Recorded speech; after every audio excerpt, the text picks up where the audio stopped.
think that by advancing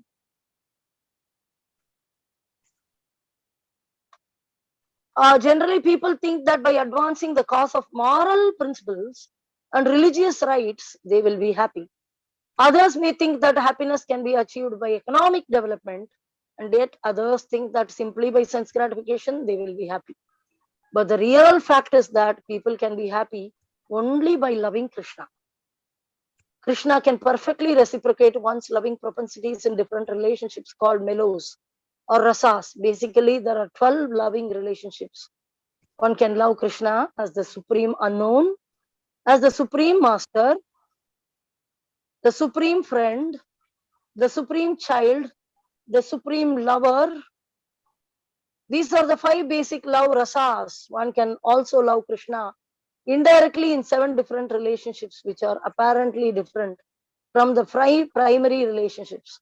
All in all, however, if one simply reposes his dormant loving propensity in Krishna, then his life becomes successful. This is not a fiction, but is a fact that can be realized by practical application. One can directly perceive the effect that love for Krishna has on his life. The 9th chapter of the Bhagavad Gita, the science of Krishna consciousness, is called the king of all knowledge and the king of all confidential things and the supreme science of transcendental realization. Yet we can directly experience the result of science of Krishna consciousness because it is very easy to practice and is very pleasurable. Whatever percentage of Krishna consciousness we can perform will become an eternal asset of our life, to our life, or it is imperishable in all circumstances. It has now been actually proved that today's confused and frustrated younger generation in the Western countries can directly perceive the result of channelizing the loving propensity towards Krishna alone.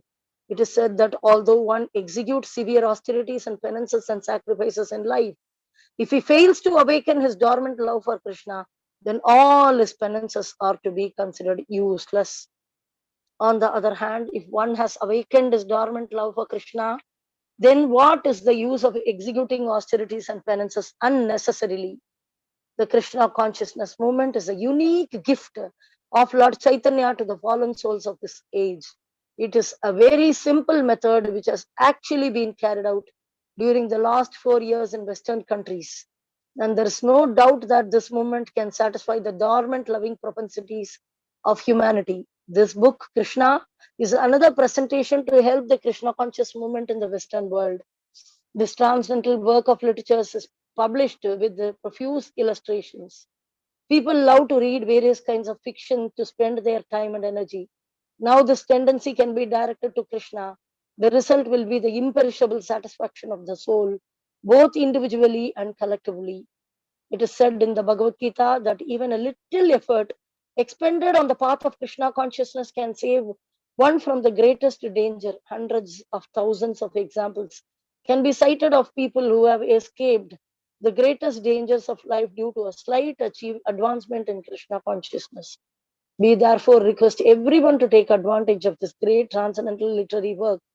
One will find that by reading one page after another, an immense treasure of knowledge in art, science, literature, philosophy, and religion will be revealed, and ultimately, by reading this book, Krishna, love of Godhead will fructify. My grateful acknowledgement is due to Sriman George Harrison, who now chanting Hare Krishna for his liberal contribution of $19,000 to meet the entire cost of printing this volume. May Krishna bestow upon this nice boy further advancement in Krishna consciousness. And at last, my ever willing blessing to or bestowed upon Sriman Shyamasundara Dasa Adhikari, Sriman Brahmananda Dasa Brahmachari, Sriman Hayagriva Dasa Adhikari, Sriman Satsvarupa Dasa Adhikari, Srimati Devahuti Devi Dasi, Srimati Jadurani Devi Dasi, Sriman Muralidhara Dasa Brahmachari, Sriman Bharadwaja Dasa Adhikari, and Sriman Pradyumna Dasa Adhikari, etc., for their hard labor in different ways to make this publication a great success. Hare Krishna. Bhaktivedanta Swami, AC Bhaktivedanta Swami, signed Advent Day of Srila Bhaktisiddhanta Saraswati, February 26, 1970, ISKCON headquarters, 3764 Watsake Avenue, Los Angeles, California. Somebody else can read the introduction. Already I told Uh, this.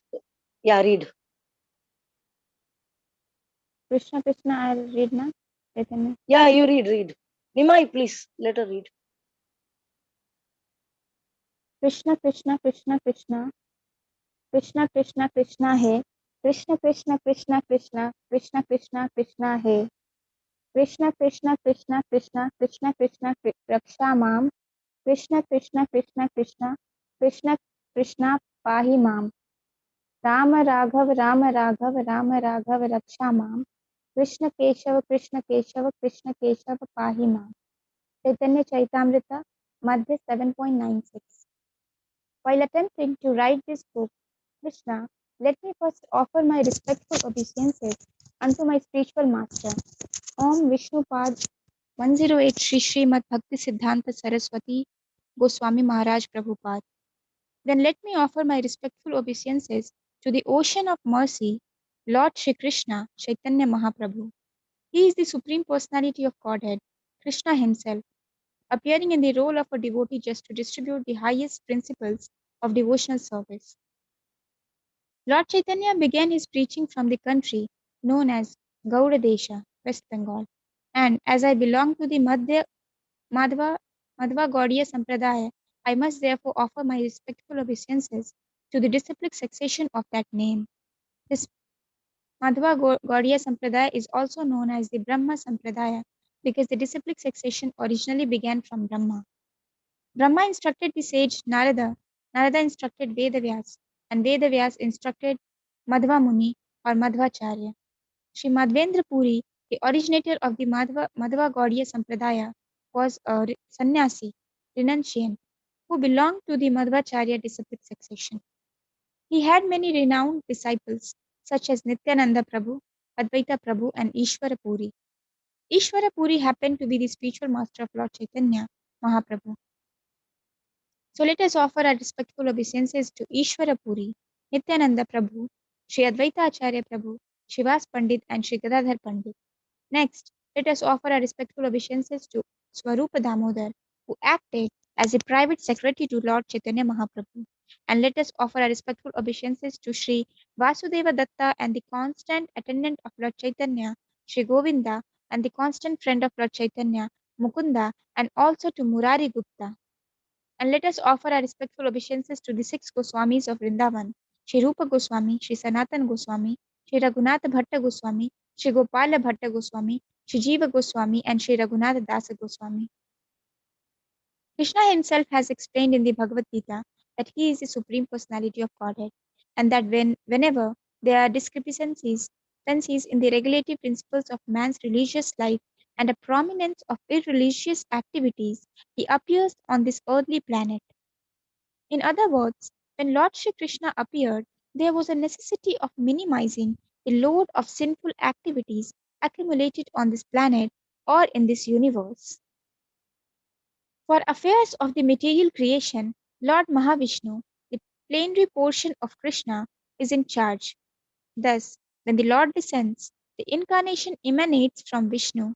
Mahavishnu is the original cause of the material creation, and from him Garbhodaka Sai Vishnu, Garbhodakshai Vishnu expands, and then Shirodakshai Vishnu. Generally, all the incarnations appearing within this material universe are plenary expansions of Shirodakshai Vishnu. Therefore, the business of minimizing the overload of sinful activities on this earth does not belong to the Supreme Personality of Godhead, Krishna himself. But when Krishna appears, all the Vishnu expansions join with him. Krishna's different expansions, namely Narayana, the quadruple expansion of Vasudeva, Sankarshana, Pradyumna, and Aniruddha, as well as partial plenary expansions like Matsya, the incarnation of a fish, and the Yuga avatars, incarnations for the millennium, and the Manavantara avatars, incarnations associated with the realms of the Manus, all combine together and appear with the body of Krishna, the Supreme Personality of Godhead.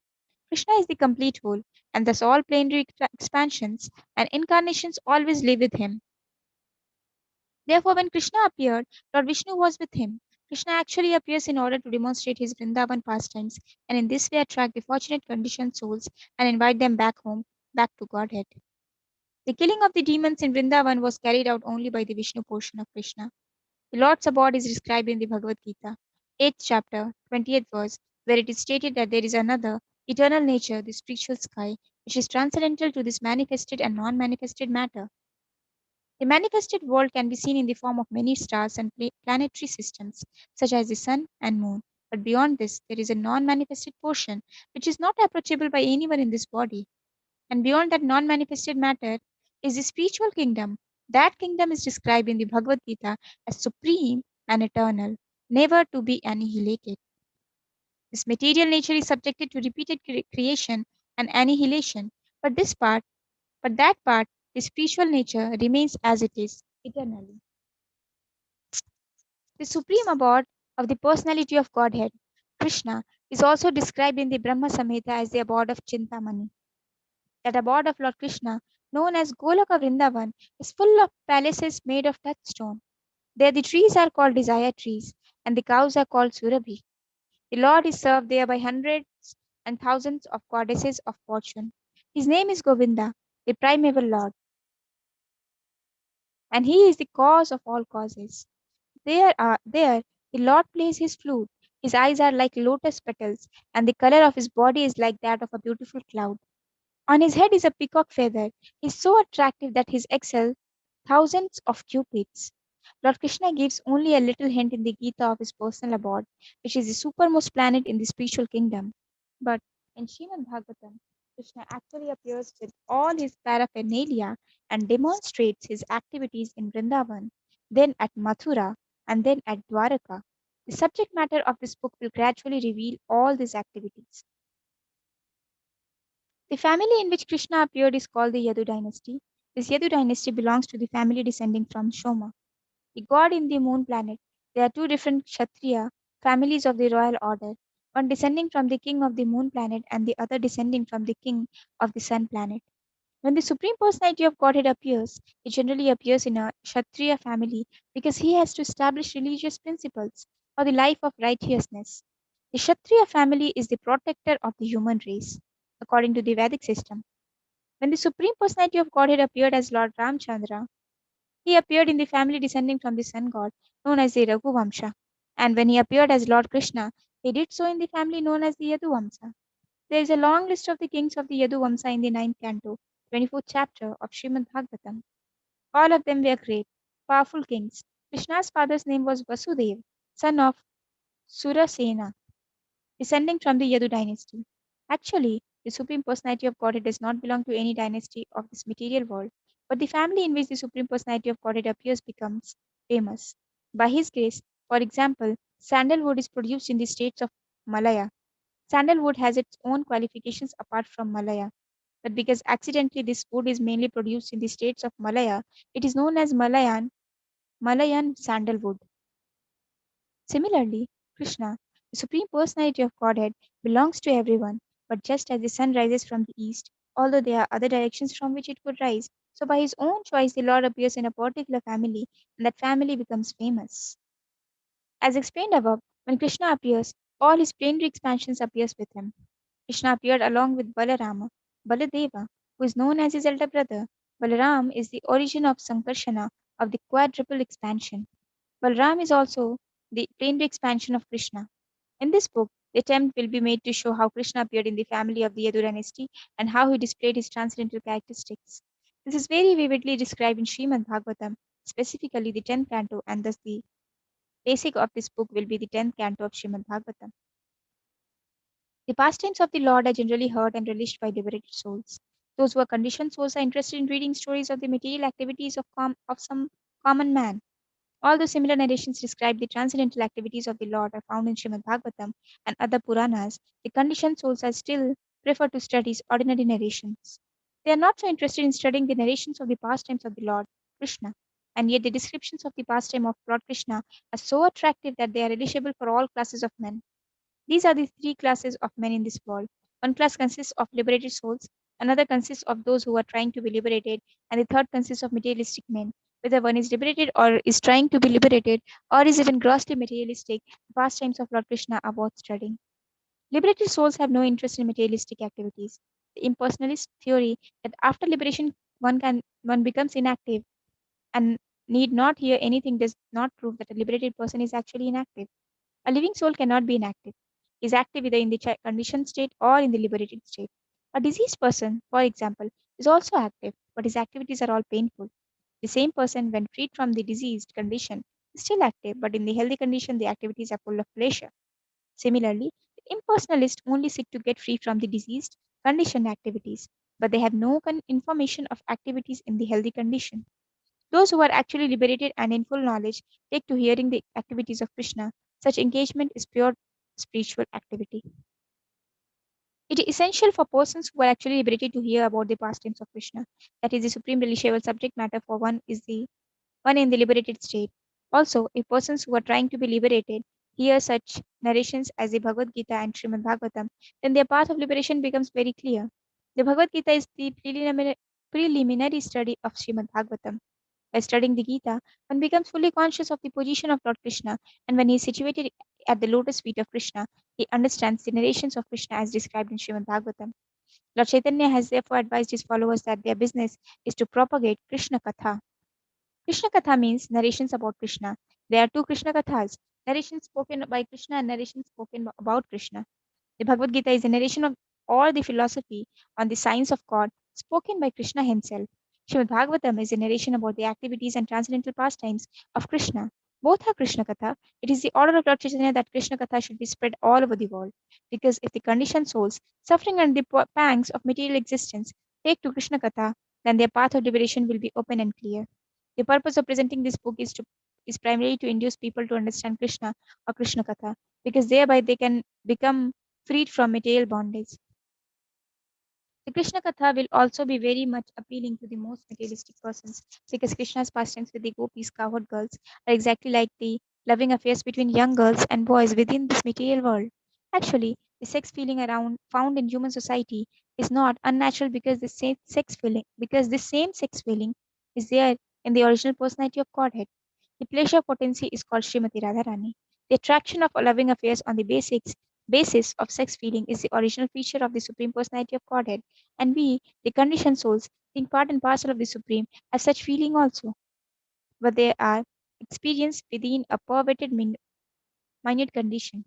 Therefore, when those who are after sex life in this material world hear about Krishna's pastimes with the gopis, they will relish transcendental pleasure, although it appears to be materialistic.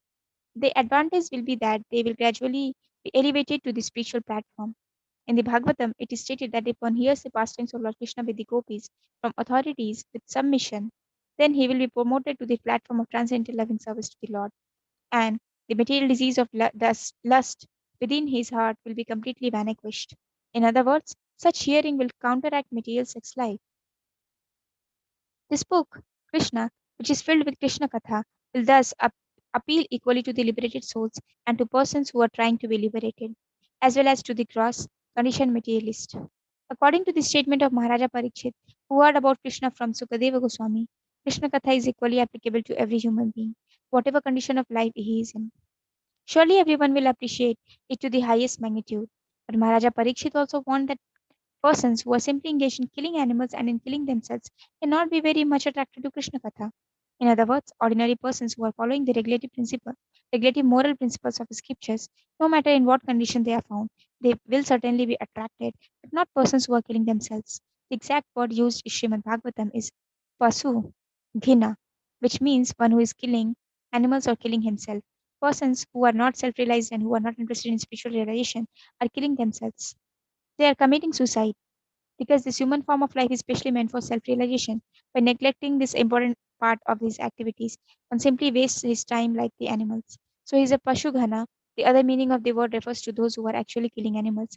This means persons who are animal eaters, even dog eaters, for they are all engaged in killing animals in so many ways, such as hunting and opening slaughterhouses. Such persons cannot be interested in Krishna Katha. King Parikshit was specially interested in hearing Krishna Katha because he knew that his forefathers, particularly his grandfather Arjuna, were victorious in the great battle of Kurukshetra only because of Krishna. We may also take this material world as a battlefield of Kurukshetra. Everyone is struggling hard for existence on this battlefield, and at every step there is danger. According to Maharaja Parikshit, the battlefield of Kurukshetra was just like a vast ocean full of dangerous animals. His grandfather Arjuna had to fight with such great heroes as Bhishma, Drona, Karna, and many others who were not ordinary fighters. Such warriors have been compared to the fish in the ocean. The Timingila fish can very easily swallow up big whales. The great fighters on the battlefield of Kurukshetra could swallow many Arjunas very easily, but simply due to Krishna's mercy, Arjuna was able to kill all of them. Just as one can cross with no exertion over the little bit of water contained in the hoof print of a calf, so Arjuna, by the grace of Krishna, was able to very easily jump over the ocean of the battlefield of Kurukshetra. Maharaja Parikshit very much appreciated Krishna's activities for many other reasons. Not only was his grandfather saved by Krishna, but he himself also was saved by Krishna. By the end of the battlefield of Kurukshetra, all the members of the Kuru dynasty, both the sons and grandsons on the side of the Dhritarashtra and those on the side of the Pandavas, had died in the fighting. Except the five Pandava brothers, everyone died on the battlefield of Kurukshetra. Maharaja Parikshit was at that time within the womb of his mother. His father, Abhimanyu, the son of Arjuna, also died on the battlefield of Kurukshetra. And so Maharaja Parikshit was a post posthumous child.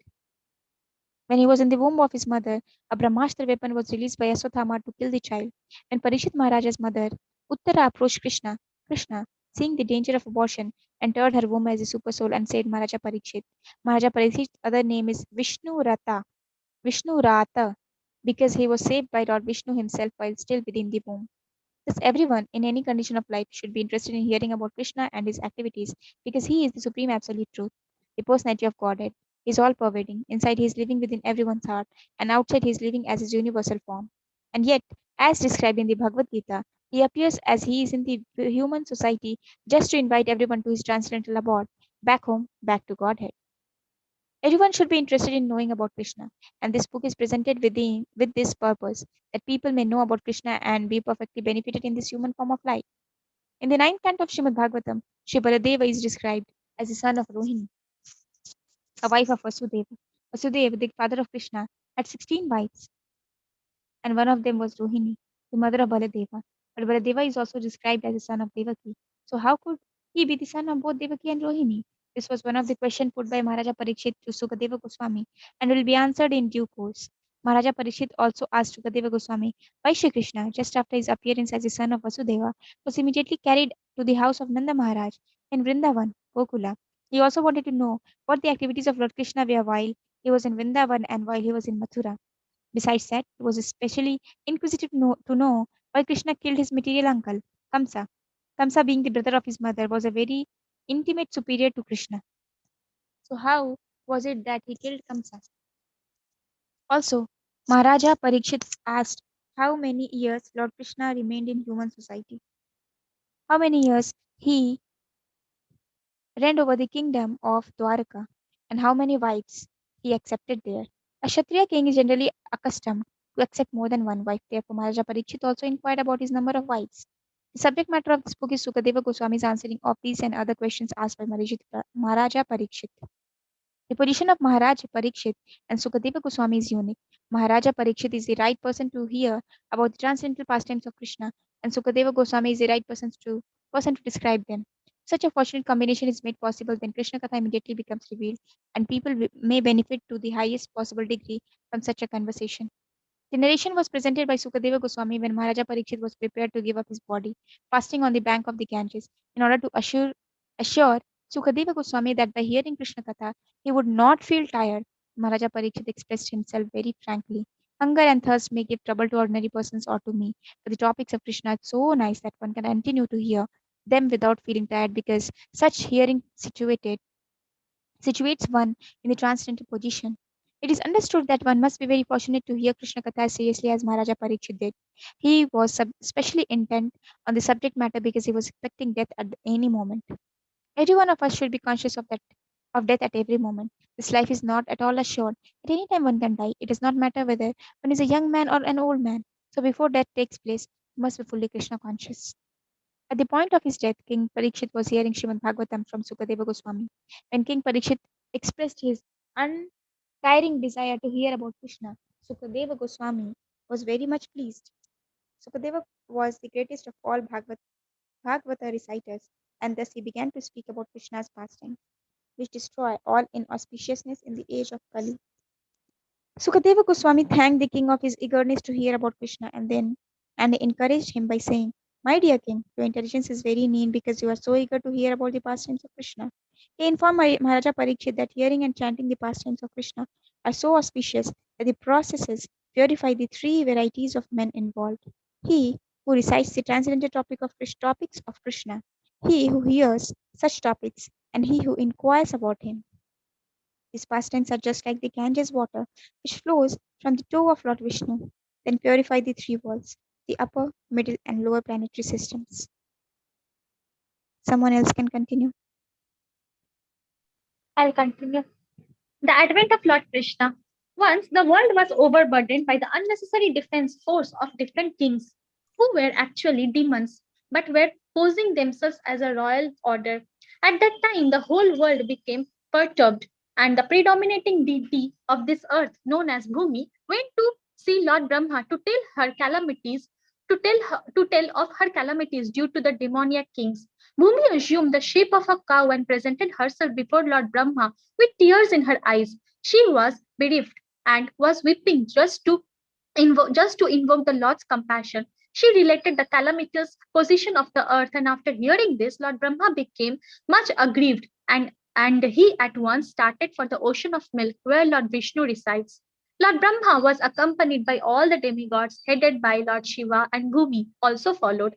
Arriving on the shore of the milk ocean, Lord Brahma began to pacify Lord Vishnu, who had formerly saved the earthly planet by assuming the transcendental form of a boat. In the Vedic mantras, there is a particular type of prayer called Purusha Shukta. Generally, the demigods offer their obeisances unto Vishnu, the Supreme Personality of Godhead, by chanting the Purusha Shukta. It is understood herein that the predominating deity of every planet can see the Supreme Lord of this universe, Brahma. Whenever there is some disturbance on this planet, and Brahma can approach the Supreme Lord Vishnu, not by seeing him directly, but by standing on the shore of the ocean of milk. There is a planet within this universe called Sweta Deepa, and on that planet there is an ocean of milk. It is understood from various Vedic literatures that just as there is the ocean of salt water on this planet, there are various kinds of ocean on other planets. Somewhere there is an ocean of milk, somewhere there is an ocean of oil, and somewhere there is an ocean of liquor and many other types of liquids. The Purusha Shukta is the standard prayer which the demigods recite to appease the Supreme Personality of Godhead, Shirodakshai Vishnu. Because he is lying on the ocean of milk, he is called Shirodakshai Vishnu. He is the form of Supreme Personality of Godhead through whom all the incarnations within this universe appeared. After all the demigods offered the Purusha Shukta prayers to the Supreme Personality of Godhead, they apparently heard no response. Then Lord Brahma personally sat in meditation, and there was a message transmission from Lord Vishnu to Brahma. Brahma then broadcast the message to the demigods. That is the system of receiving Vedic knowledge. The Vedic knowledge is received first by Brahma from the Supreme Personality of Godhead through the medium of the heart. As stated in the beginning of Srimad Bhagavatam, Tene Brahma Hridaya Adi Kavaye. The transcendental knowledge of the Vedas was transmitted to Lord Brahma through the heart. Here also, in the same way, only Brahma could understand the message transmitted by Lord Vishnu, and he broadcast it to the demigods for their immediate action. The message was this: the Supreme Personality of Godhead would appear on the earth very soon, along with his supreme powerful potencies. And as long as he remained on the earth planet to execute his mission of annihilating the demons and establishing the devotees, the demigod should also remain there to assist him. They should all immediately take birth in the family of Yadu dynasty, wherein the Lord would also appear in due course of time. The Supreme Personality of Godhead himself, Krishna, would personally appear as the son of Vasudeva. Before his appearance, all the demigods, along with their wives, should appear in different pious families in the world just to assist the Lord in executing his mission. The exact word used here is Tat Priyartham, which means the demigod should appear on the earth in order to please the Lord. In other words, any living entity who lives only to satisfy the Lord is a demigod. The demigods were further informed that The plenary portion of Lord Krishna, who is maintaining the universal planet by extending his millions of hoods, would also appear on the earth before Lord Krishna's appearance. They were also informed that the external potency of Vishnu, Maya, with whom all the conditioned souls are enamored, would also appear by the Lord by the order of the Supreme Lord, just to execute his purpose. After instructing and pacifying all the demigods as well as Bhumi with sweet words, Lord Brahma, the father of all Prajapatis, or progenitors of the universal population, departed for his own abode, the highest material planet called Brahmaloka. The leader of the Yadu dynasty, King Surashena, was ruling over the country known as Mathura, wherein lies the city of Mathura as well as the district known as Surashena, which was named after him. On account of the rule of King Surashena, Mathura became the capital city of all the kings of the Yadu. Mathura was also made the capital of the king of the Yadu dynasty because the Yadus were a very pious family and knew that Mathura is the place where Lord Sri Krishna lives eternally, just as he also lives in Dwarka. Once upon a time, Vasudeva, the son of Surashena, just after marrying Devaki, going home on his chariot and with his newly wedded wife, the father of Devaki, known as Devaka, had contributed a sufficient dowry because he was a very affectionate toward his daughter. He had contributed hundreds of chariots completely decorated with gold equipment. At that time, Kamsa, the son of Ugrasena, in order to please his sister Devaki, had voluntarily taken the reins of the horses of Vasudeva's chariot and was driving. According to the custom of Vedic civilization, when a girl is married, the brother takes the sister and brother in law to their home because the newly married girl may feel too much separation from her father's family. The brother goes with her until she reaches her father in law's house. The full dowry contributed by Devaka was as follows: 400 elephants fully decorated with golden garlands, 15,000 decorated horses, and 1,800 chariots. He also arranged for 200 beautiful girls to follow his daughter. The Kshatriya system of marriage, still current in India, dedicates that when a Kshatriya is married, a few dozens of the bride's young girlfriends, in addition to the bride, go to the house of the king. The followers of the queen are called maid servants, but actually they act as the friends of the queen. This practice is prevalent from time immemorial, traceable at least to the time before the advent of Lord Krishna 5,000 years ago. So Vasudeva brought home another 200 beautiful girls along with his wife Devaki. While the bride and bridegroom were passing along on the chariot, there were different kinds of musical instruments playing to indicate the auspicious moment. There were conch shells, bugles, drums, and kettle drums. Combined together, they were vibrating a nice concert. The procession was passing very pleasingly, and Kamsa was driving the chariot when suddenly there was a miraculous sound vibrated from the sky, which especially announced to Kamsa, Kamsa, you are such a fool! You are driving the chariot of your sister and your brother in law, but you do not know that the eighth child of this sister will kill you. Kamsa was the son of Ugrasena of the Bhoja dynasty. It is said that Kamsa was the most demoniac of all the Bhuja dynasty kings. Immediately after hearing the prophecy from the sky, he caught hold of Devaki's hair and was just about to kill her with his sword. Vasudeva was astonished at Kamsa's behavior, and in order to pacify the cruel, shameless brother-in-law, he began to speak as follows, with a great reason and evidence. He said, "My dear brother-in-law Kamsa, you are the most famous king of the Bhoja dynasty, and people know that you are the greatest warrior and valiant king. How is it that you are so infuriated that you are prepared to kill a woman who is your own sister at this auspicious time of her marriage? Why should you be so much afraid of that? Death is already born along with your birth. From the very day you took your birth, you began to die. Suppose you are 25 years old, that means you have already died 25 years.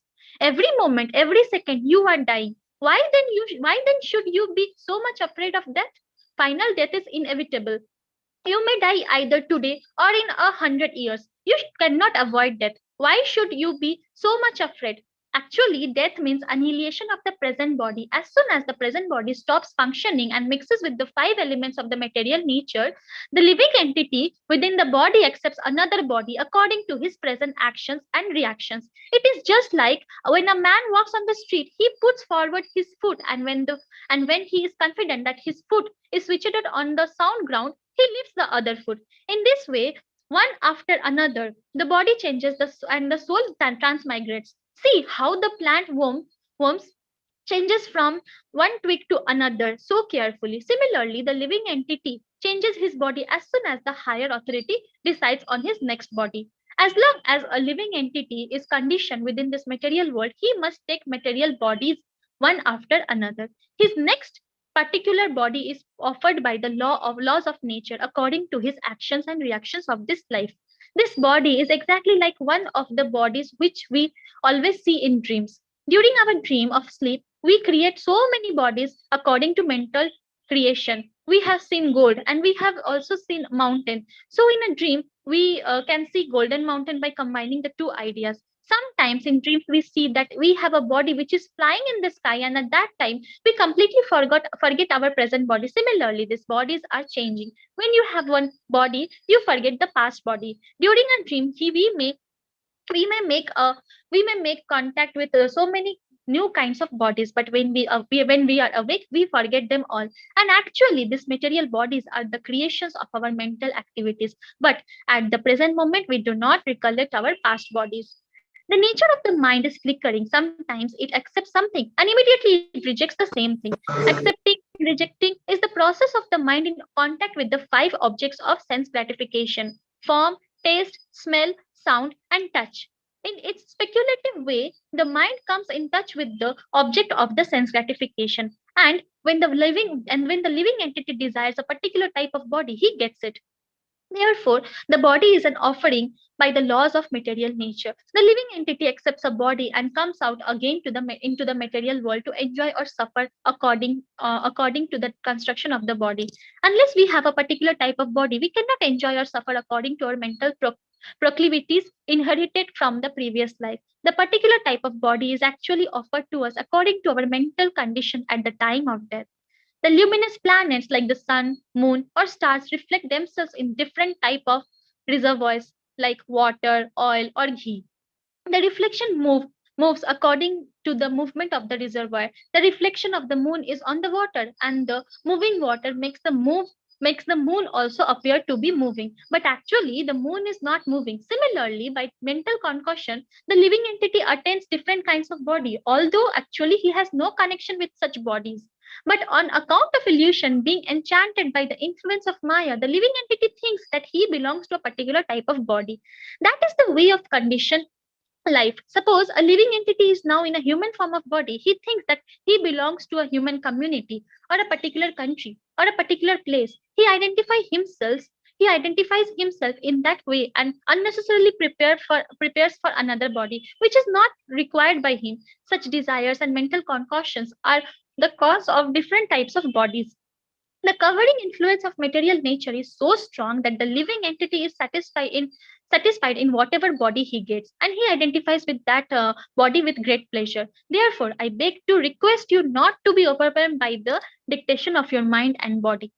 Vasudeva thus requested Kamsa not to be envious of his newly married sister. One should not be envious of anyone, because envy is the cause of fear both in this world and in the next. When one is before Yamaraja, the lord of punishment after death, Vasudeva appealed to Kamsa on behalf of Devaki, stating that she was his younger sister. He also appealed at an auspicious moment at the time of marriage. A younger sister or brother is supposed to be protected as one's child. The position is overall so delicate. Vasudeva reasoned that if you kill her, it will go against your high reputation. In this way, Vasudeva tried to pacify Kamsa by good instruction as well as by philosophical discrimination. But Kamsa was not to be pacified because of his association was demoniac. Because of his demoniac association, he was a demon, although born in a very high royal family. A demon never cares for any good instruction. He is just like a determined thief. One can give his moral instruction, but it will not be effective. Similarly, those who are demoniac or atheistic by nature can hardly assimilate any good instruction, however authorized it may be. That is the difference between demigods and demons. Those who can accept good instruction and try to live their lives in that way are called demigods, and those who are unable to take such good instruction are called demons. Failing in his attempt to pacify Kamsa, Vasudeva wondered how he would protect his wife Devaki. When there is imminent danger, an intelligent person should try to avoid the dangerous position as far as possible. But if, in spite of endeavoring by all intelligence, once one fails to avoid the dangerous position, there is no fault on his part. One should try his best to execute his duties. But if the attempt fails, he is not at fault. Vasudeva thought of his wife as follows: for the present, let me save the life of Devaki. Then later on, if there are children, I will see how to save them. He further thought, if in future I get a child who can kill Kamsa, just as Kamsa is thinking, then both Devaki and the child will be saved because the law of providence is inconceivable. But now, some way or other, let me save the life of Devaki. There is no certainty how a living entity contacts a certain type of body, just as there is no certainty how a blazing fire comes in contact with certain type of wood in the forest. When there is a forest fire, it is experienced that a blazing fire sometimes leaps over one tree and catches another by the influence of the wind. Similarly, a living entity may be very careful in the matter of executing his duties, but it is still very difficult for him to know what type of body he is going to get in the next life. Maharaja Bharata was very faithfully executing the duties of self-realization, but by chance he developed temporary affection for a deer, and in his next life he had to accept the body of a deer. Vasudeva, Vasudeva, after deliberating on how to save his wife, began to speak to Kamsa with great respect. Although Kamsa was the most sinful man, sometimes it happens that a most virtuous person like Vasudeva has to flatter a person like Kamsa, the most vicious person. That is the way of all diplomatic transactions. Although Vasudeva was deeply aggrieved, and he smiled outwardly. He addressed the shameless Kamsa in that way because he was so atrocious. Vasudeva said to Kamsa, "My dear brother-in-law, please consider that you have no danger from your sister. You are awaiting some danger because you have heard a prophetic voice in the sky, but the danger is to come from the sons of your sister who are not present now. And who knows, there may or may not be sons in the future. Considering all this, you are safe for the present, nor is there cause of fear from your sister. If there are any sons born of her, I promise that I shall present all of them to you for necessary action." Kamsa knew the value of Vasudeva's word of honor, and he was convinced by his argument. For the time being, he desisted from the heinous killing of his sister. Thus, Vasudeva was pleased and praised the decision of Kamsa. In this way, he returned to his home. Each year thereafter, in due course of time, Devaki gave birth to a child. Thus, she gave birth to eight male child as well as one daughter. When the first son was born, Vasudeva kept his word of honor and immediately brought the child before Kamsa. It is said that Vasudeva was very much elevated and famous for his word of honor, and he wanted to maintain this fame. Although it was very painful for Vasudeva to hand over a newly born child, Kamsa was very glad to receive him. But he became a little compassionate with the behavior of Vasudeva. This event is very exemplary. For a great soul like Vasudeva, there is nothing considered to be painful in the course of discharging one's duty. A learned person like Vasudeva carries out his duties without hesitation. On the other hand, the demon like Kamsa never hesitates in committing any abominable action. It is said, therefore, that a saintly person can tolerate all kinds of miserable conditions of life. A learned man can discharge his duties without awaiting favorable circumstances. A heinous person like Kamsa can act in any sinful way, and a devotee can sacrifice everything to satisfy the Supreme Personality of Godhead.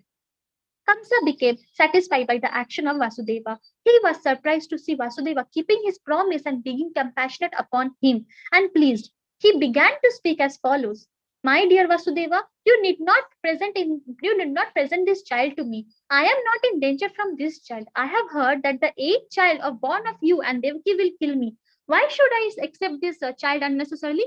You can take him back. When Vasudeva was returning home with his firstborn child, although he was pleased by the behavior of Kamsa, he could not believe in him because he knew that Kamsa was uncontrolled. An atheistic person cannot be firm in his order of honor. One who cannot control the senses cannot be steady in his determination. The great politician Chanakya Pandit said, "Never put your trust in a diplomat or a woman. Those who are addicted to unrestricted sense gratification can never be truthful, nor can they be trusted with any faith."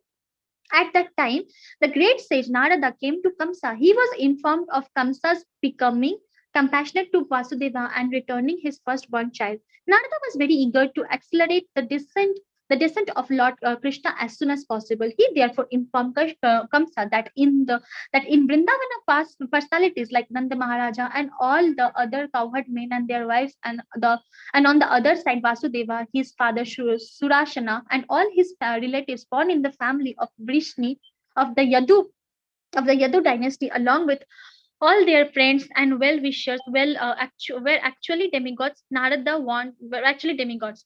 Narada warned Kamsa to be careful of them, since Kamsa and his friends and advisors were all demons. Demons are always afraid of demigods. After being thus informed by Narada about the appearance of the demigods in different families, Kamsa at once became very much alarmed. He understood that since the demigod had already appeared, Lord Vishnu must be coming soon. He at once arrested both his brother-in-law Vasudeva and Devaki and put them behind prison bars. Within the prison, shackled in iron chains, Vasudeva and Devaki gave birth to a male child year after year. And Kamsa, thinking each of the babies to be the incarnation of Vishnu, killed them one after another.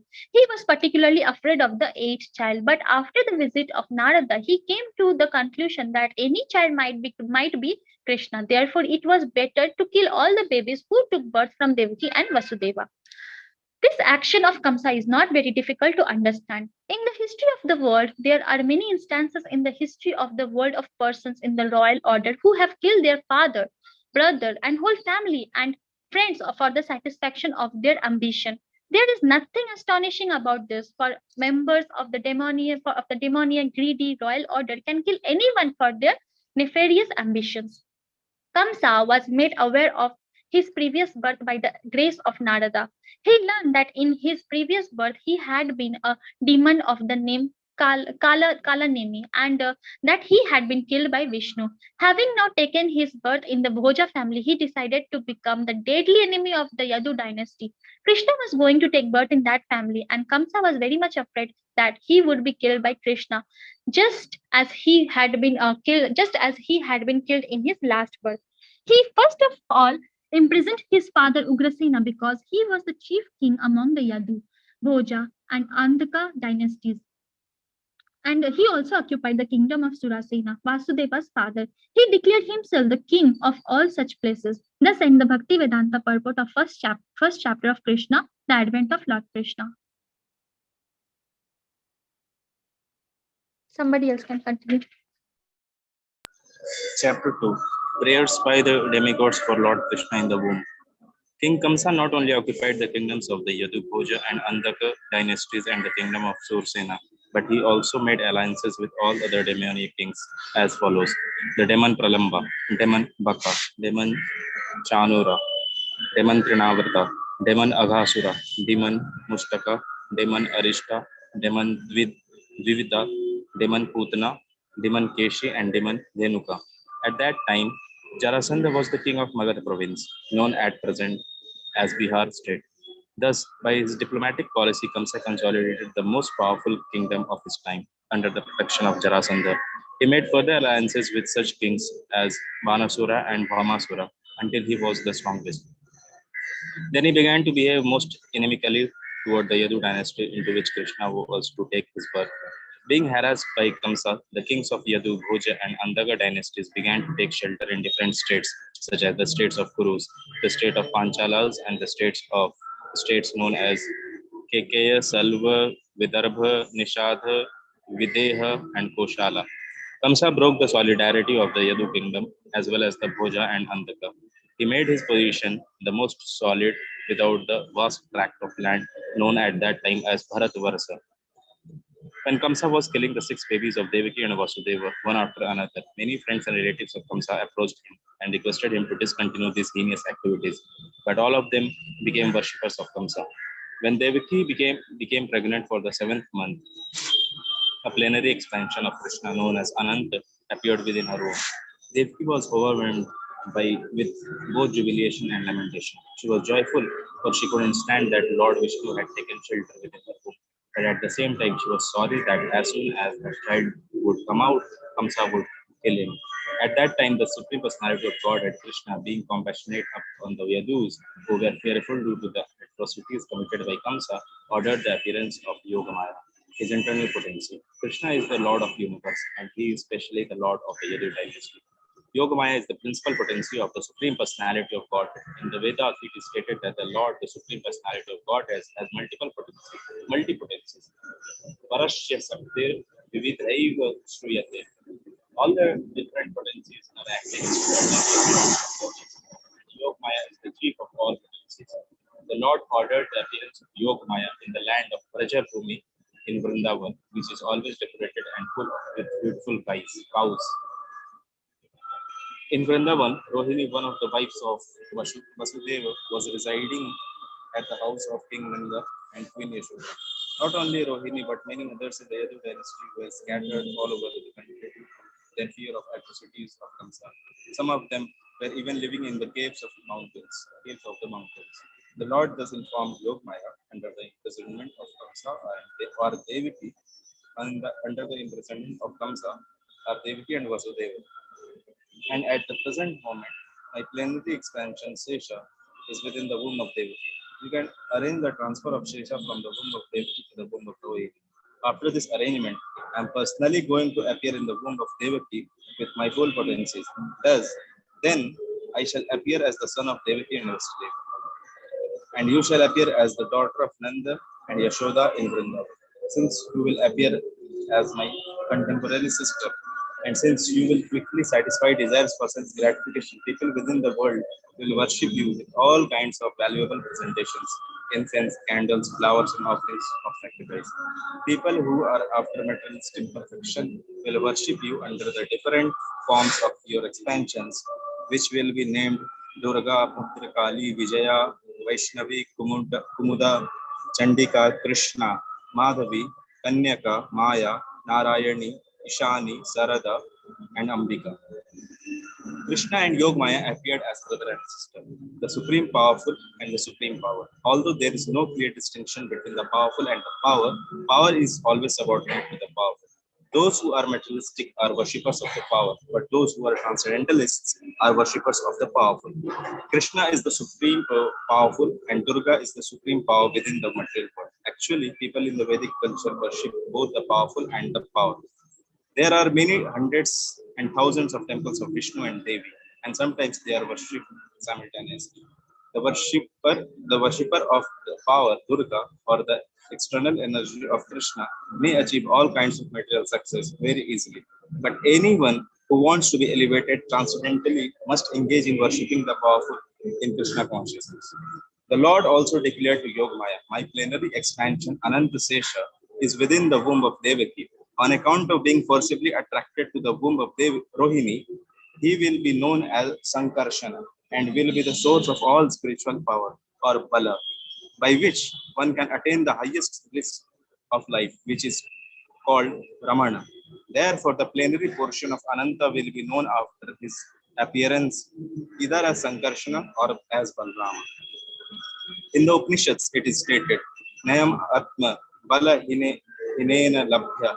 The purport is that one cannot attain the supreme platform for self-realization without being sufficiently favored by Balram. Bala does not mean physical strength.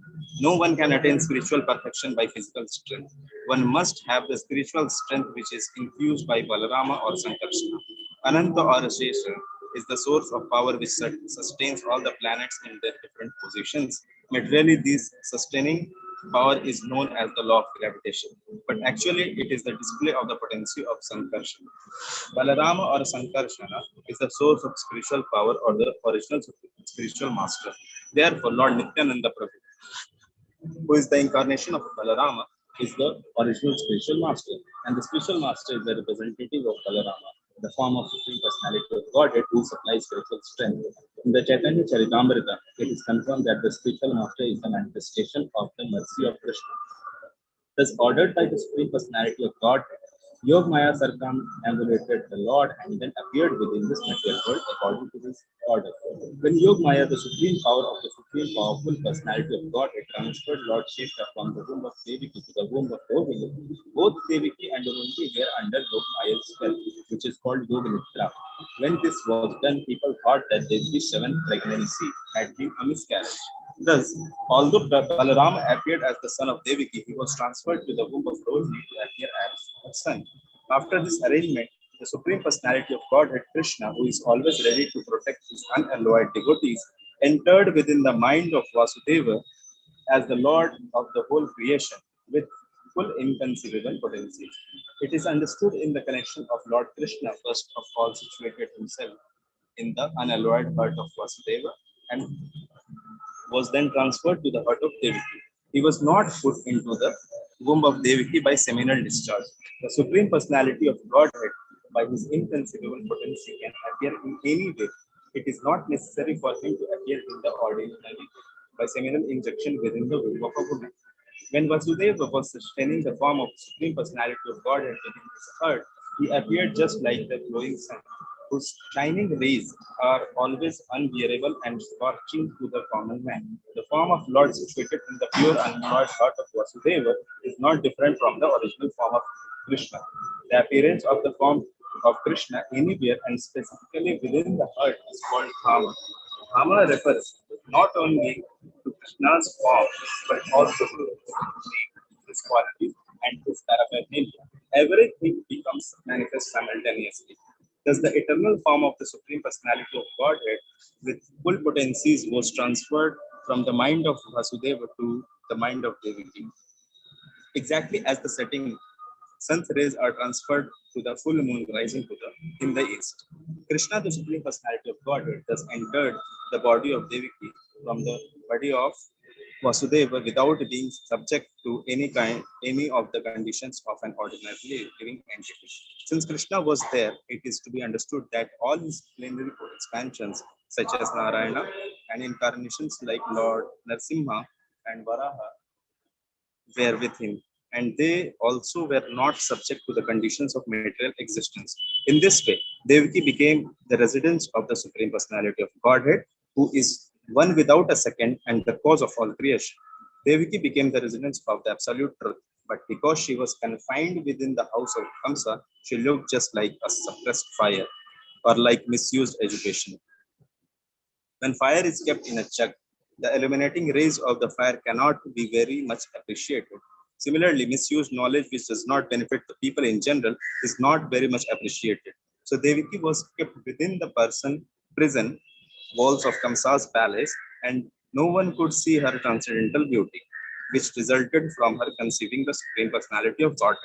Kamsa, however, saw the transcendental beauty of his sister Devaki, and he at once concluded that the Supreme Personality of Godhead had taken shelter in her womb. She had never before looked so wonderfully beautiful. He could distinctly understand that there was something wonderful within the womb of Devaki. In this way, Kamsa became perturbed because he was sure that the Supreme Personality of Godhead who could kill him in the future had now come. Kamsa began to think, what is to be done with Devaki? Surely she has Vishnu or Krishna within her womb. So it is certain that Krishna has come to execute the mission of the demigods. And even if I immediately kill Devaki,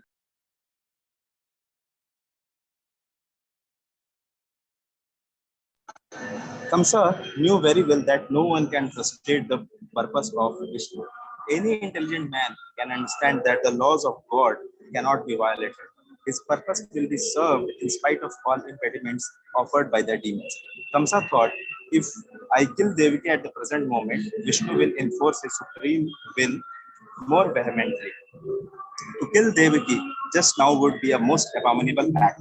No one desires to kill his reputation, even in an awkward situation. If I kill Devaki now, my reputation will be spoiled. Devaki is a woman, and she is under my shelter.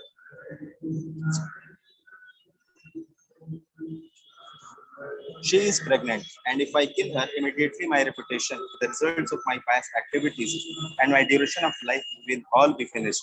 He further deliberated. A person who is too cruel is as good as dead, even in this lifetime. No one likes a cruel person during his lifetime and after his birth. People curse him. On account of his self identification with the body, he must be degraded and pushed into the darkest region of hell. Kamsa thus meditated on all of the pros and cons of killing Devaki at that time. Kamsa finally decided not to kill Devaki right away, but to wait for the inevitable future.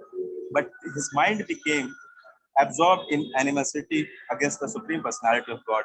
He patiently waited for the delivery of the child, expecting to kill him, as he had done previously with the other babies of Devaki. Thus, being merged in the ocean of animosity against the personality of Godhead, he began to think of Krishna or Vishnu while sitting, while sleeping, while walking, while eating, while walking. In all the situations of his life, his mind became so much absorbed with the thought of the Supreme Personality of Godhead that indirectly he could see only Krishna or Vishnu around him.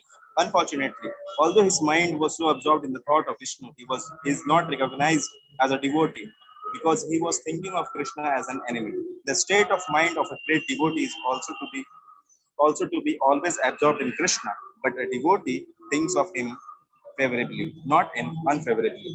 To think of Krishna favorably is Krishna consciousness, but to think of Krishna unfavorably is not Krishna consciousness. At this time, Lord Brahma and Lord Shiva, accompanied by great sages like Narada and followed by many other demigods, invisibly appeared in the house of Kamsa. They began to pray to the Supreme Personality of Godhead in select verses, which are very pleasing to the devotees and which award fulfillment of their desires. The first words they spoke acclaimed that the Lord is true to his vow. As stated in Bhagavad Gita, Krishna descends to this material world just to protect the pious and destroy the impious. That is his vow. The demigods could understand that the Lord had taken his residence within the womb of Devaki to fulfill his vow, and they were very glad that the Lord was appearing in order to fulfill his mission. Then the demigods addressed the Lord as Satyam Param, or the supreme absolute truth. Everyone is searching after the truth. That is the philosophical way of life. The demigods give information that the supreme absolute truth is Krishna. One who becomes fully Krishna conscious can attain the absolute truth. Krishna is the absolute truth because, unlike relative truth, he is truth in all the three phases of eternal time. Time is divided into past, present, and future. Krishna is the truth always, present, past, present, and future. In the material world, everything is being controlled by supreme time in the course of past, present, and future. But before the creation, Krishna was existing, and when there is creation, everything is resting in Krishna. And when this creation is finished, Krishna will remain. Therefore, he is the absolute truth in all circumstances. If there is any truth within this material world, it emanates from the supreme truth, Krishna. If there is any opulence in this material world, the cause of opulence is Krishna. If there is any reputation within this material world, the cause of reputation is Krishna. If there is any strength within this material world, the cause of such strength is Krishna. If there is any wisdom and education within this material world, the cause of such wisdom and education is Krishna. Therefore, Krishna is the source of all relative truths. This material world is composed of five principal elements: earth, water, fire, air, and ether. And all such elements are emanations from Krishna. The material scientists accept these five primary elements as the cause of material manifestation, but the elements in their gross and subtle states are produced by Krishna. The living entities who are working within this material world are products of his marginal potency. In the 7th chapter of the Bhagavad Gita, it is clearly stated that the whole manifestation is the combination of two kinds of energies of Krishna, the superior energy and the inferior energy. The living entities are the superior energy, and the dead material elements are his inferior energy. In its dormant stage, everything remains in Krishna. The demigods continued to offer their respectful prayers unto the supreme form of the personality of Godhead Krishna by analytical study of the material manifestation. What is this material manifestation? It is just like a tree. A tree stands on the ground. Similarly, the tree of the material manifestation is standing on the ground of material nature. This material manifestation is compared to a tree because a tree is ultimately cut off in due course of time. A tree is called vriksha. Vriksha means that thing which will be ultimately cut off. Therefore, this tree of the metal manifestation cannot be accepted as the ultimate truth because it is influenced by time. But Krishna's body is eternal. He existed before the metal manifestation. He is existing while the metal manifestation is continuing, and when it will be dissolved, he will continue to exist. Therefore, only Krishna can be accepted as the absolute truth. The Katha Upanishad also cites this example of the tree of the material manifestation standing on the ground of material nature. This tree has two kinds of fruits, distress and happiness. Those who are living in the tree of the body are just like two birds. One bird is localized aspect of Krishna known as Paramatma, and the other bird is the living entity. The living entity is eating the fruits of this material manifestation. Sometimes he eats the fruit of happiness and sometimes he eats the fruit of distress. But the other bird is not interested in eating the fruit of distress or happiness because he is self-satisfied. The Katha Upanishad states that one bird on the tree of the body is eating the fruits and the other bird is simply witnessing. The roots of this tree extend in three directions. This means that the root of the tree is the three modes of material nature: goodness, passion, and ignorance. Just as the tree's roots expand, so by association of the modes of material nature, goodness, passion, and ignorance, one expands his duration of material existence. The tastes of the fruits are of four kinds: religiosity, economic development, sense gratification, and ultimately liberation. According to the different associations in the three modes of material nature, the living entities are testing different kinds of religiosity, different kinds of economic development, different kinds of sense gratification, and different kinds of liberation. Practically, all material work is performed in ignorance, but because there are three qualities, sometimes the quality of ignorance is covered by the goodness or passion. The taste of these material fruits is accepted through five senses. The five sense organs through which knowledge is acquired are subjected to six kinds of whips: lamentation, illusion, infirmity, death, hunger, and thirst. This material body or the metal manifestation is covered by seven layers: skin, blood, flesh, blood, marrow, bone, fat, and semen. The branches of the trees are eight: earth, water, fire, air, ether, mind, intelligence, and ego. There are nine gates in this body: the two eyes, two nostrils, two ears, one mouth, one genital, one rectum. And there are 10 kinds of internal air passing within the body: prana, apana, udana, vyana, samana, etc. The two birds seated in this tree are, as explained above, are the living entity and the localized supreme personality of Godhead, Paramatma. The root cause of the metal manifestation described here is the Supreme Personality of Godhead. The Supreme Personality of Godhead expands himself to take charge of the three qualities of the material world. Vishnu takes charge of the mode of goodness, Brahma takes charge of the mode of passion, and Lord Shiva takes charge of the mode of ignorance. Brahma, by the mode of passion, creates this manifestation. Lord Vishnu maintains this manifestation by the mode of goodness, and Lord Shiva annihilates it by the mode of ignorance. The whole creation ultimately rests in the Supreme Lord. He is the cause of creation, maintenance, and dissolution. And when the whole manifestation is dissolved in its subtle form, as his energy, it rests within his body. At present, the demigods prayed the Supreme Lord Krishna is appearing just for the maintenance of this manifestation. Actually, the Supreme Cause is one, but less intelligent persons being deluded by the three modes of material nature see that the material world is manifested through different causes. Those who are intelligent can see that the cause is one, Krishna, as it is stated in the Brahma Samhita, Ishvara Parama Krishna, Sarva Karana Karanam. Krishna is the Supreme Personality of God, is the cause of all causes. Brahma is the deputed agent for creation. For creation. Vishnu is the expansion of Krishna for maintenance, and Lord Shiva is the expansion of Krishna for dissolution. Our dear Lord, the demigods prayed, it is very difficult to understand your eternal form or personality. People in general are unable to understand your actual form. Therefore, you are personally descending to exhibit your original eternal form. Somehow, people can understand the different incarnations of your Lordship. but they are puzzled to understand the eternal form of Krishna with two hands, moving among human beings exactly like one of them. This eternal form of your Lordship gives ever increasing transcendental pleasure to the devotees. But for the non devotees, this form is very dangerous. And as stated in the Bhagavad Gita, Krishna is very pleasing to the sadhus, paritranaya sadhunam. But this form is very dangerous for the demons because Krishna also descends to kill the demons. He is therefore simultaneously pleasing to the devotees and dangerous to the demons. Our dear lotus-eyed Lord, you are the source of pure God goodness. There are many great sages who simply by samadhi or transcendently meditating upon your lotus feet and thus being absorbed in your thought have easily transformed the great ocean of nescience created by the material nature into no more than the water in a calf's hoof print. The purpose of meditation is to focus the mind upon the personality of Godhead, beginning from his lotus feet.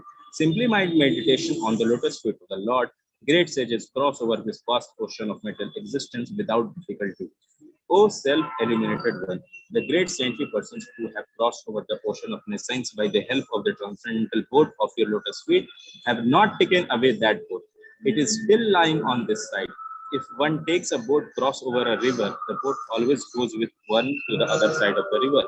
And so, when one reaches the destination, how can the same boat be available to those who are still on this side? To answer this difficulty, the demigods say in their prayer that the boat of the Lord's lotus feet is not taken away. The devotees still remaining on this side are able to pass over the ocean of material nature because the pure devotees do not take the boat with them. When they cross over, when one simply approaches the boat, the whole ocean of material nescience is reduced to the size of water in a calf's hoof print. Therefore, the devotees do not need to take the boat to the other side. They simply cross the ocean immediately. Because the great saintly persons are compassionate toward all conditioned souls, the boat is still lying on this side. In other words, one can meditate upon the lotus feet of the Lord at any time, and by so doing, one can cross over the great ocean of material existence. Meditation means concentration upon the lotus feet of the Lord. Lotus feet indicate the Supreme Personality of Godhead, but those who are impersonalists do not recognize the lotus feet of the Lord, and therefore their object of meditation is something impersonal.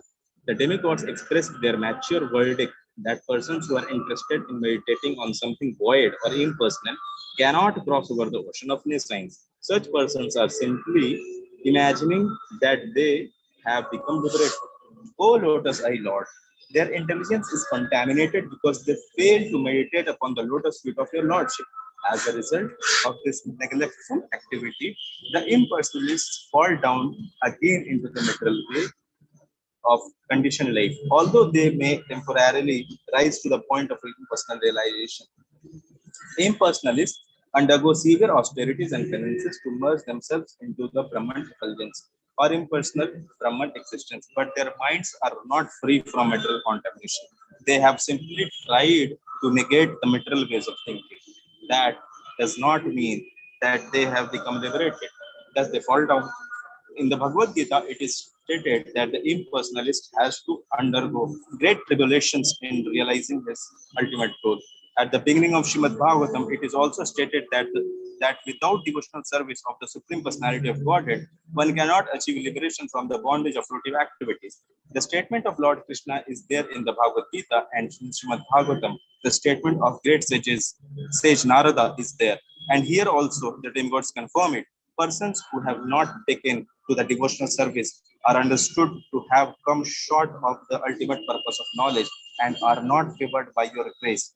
The impersonalists simply think that they are liberated, but actually they have no feeling for the personality of Godhead. They think that when Krishna comes into the material world, he accepts a material body.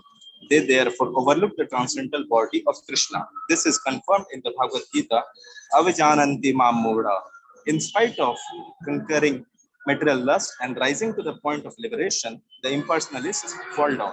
If they are engaged just in knowing things for the sake of knowledge and do not take to the devotional service of the Lord, they cannot achieve the desired result. Their achievement is the trouble they take, and that is all. It is clearly stated in Bhagavad Gita that to realize Brahman identification, is not all. Brahman identification may help one become joyful without mental attachment or detachment, and to achieve the platform of equanimity. But after this stage, one has to take to devotional service. When one takes to devotional service, after being elevated to the platform of Brahman realization, he is then admitted into the spiritual kingdom for permanent residence in association with the Supreme Personality of Godhead. That is the result of devotional service. Those who are devotees of the Supreme Personality of Godhead never fall down like the impersonalists. Even if the devotees fall down, they remain affectionately attached to their Lord. They can meet all kinds of obstacles on the path of devotional service and freely, without any fear, they can surmount such obstacles because of their surrender. They are certain that Krishna will always protect them. As it is promised by Krishna in the Bhagavad Gita, my devotees are never vanquished. Our dear Lord, the demigods continued, you have appeared in your original unalloyed form, the eternal form of goodness, for the welfare of all living entities within this material world. Taking advantage of your appearance, all of them can now very easily understand the nature and form of the Supreme Personality of Godhead. Persons who belong to the four divisions of the social order, the brahmacharis, grihasthas, vanaprasthas, and sannyasis, can all take advantage of your appearance. Dear Lord, husband of the goodness of good goddess of fortune, devotees who are dovetailed in your service do not fall down from their high position like the impersonalists.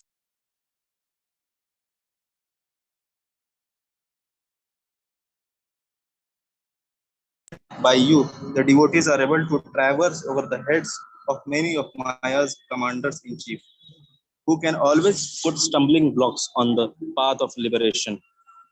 Dear Lord, you appear in your eternal transcendental form for the benefit of the living entities so that they can see you face to face and offer their worshipful sacrifices by ritualistic performances of the Vedas. Mystic meditation and devotional service are recommended in the scriptures. Dear Lord, if you do not appear in your eternal transcendental form, full of bliss and knowledge, a form which can eradicate all kinds of speculative ignorance about your position, then all people would simply speculate about you according to their respective modes of material nature. The appearance of Krishna is the answer to all imaginative iconography of the Supreme Personality of Godhead. Everyone imagines the form of Supreme Personality of Godhead according to his mode of material nature. In the Brahma Samhita, it is said that the Lord is the oldest person. Therefore, a section of religionists imagine that God must be very old, and therefore they depict a form of Lord like a very old man. But in the same Brahma Samhita, that is contradicted. Although he is the oldest of all living entities, he has his eternal form as a fresh youth. The exact words used in the connection of in Srimad Bhagavatam are Vijnanam, Ajnana, Bhida Pamarjanam. Vijnanam means transcendental knowledge of the Supreme Personality of Godhead. Vijnanam is also experience knowledge. Transcendental knowledge has to be accepted by the descending process of disciplic succession. As Brahma presents the knowledge of Krishna in the Brahma Samhita, the Brahma Samhita is Vijnanam as realized by the Brahma's transcendental experience. And in that way, he presented the form of and the pastimes of Krishna in the transcendental abode. This knowledge is Ajnana Vidapamarjanam, that which can smash all kinds of speculation in ignorance. People are imagining the form of Lord. Sometimes he has no form and sometimes he has form according to their different imaginations.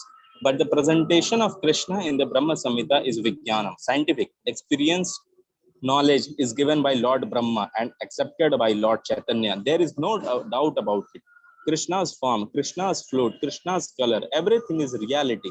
Here it is stated that this Vijnanam is always defeating all kinds of speculative knowledge.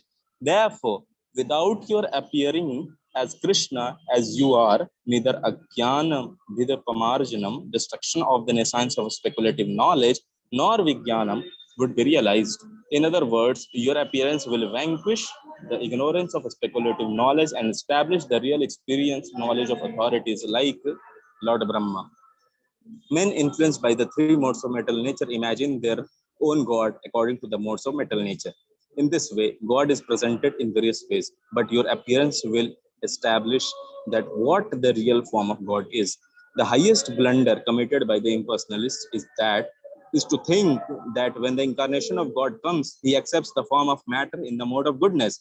Actually, the form of Krishna or Narayana is transcendental to any material idea. Even the greatest impersonalist Sankaracharya has admitted Narayana Paro Vyaktata. The metal creation is caused by the avyakta, impersonal manifestation of matter, or the non-phenomenal total reservoir of matter. But Krishna is transcendental to that metal conception. That is expressed in Srimad Bhagavatam as Shuddha Sattva, or transcendental goodness. He does not belong to the material world of goodness, and he is above the position of material goodness. He belongs to the transcendental eternal status of bliss and knowledge. Dear Lord, when you appear in your different incarnations, you take different names and forms according to different situations. Lord Krishna is your name because you are all attractive. You are called Shyama Sundar because of your transcendental beauty.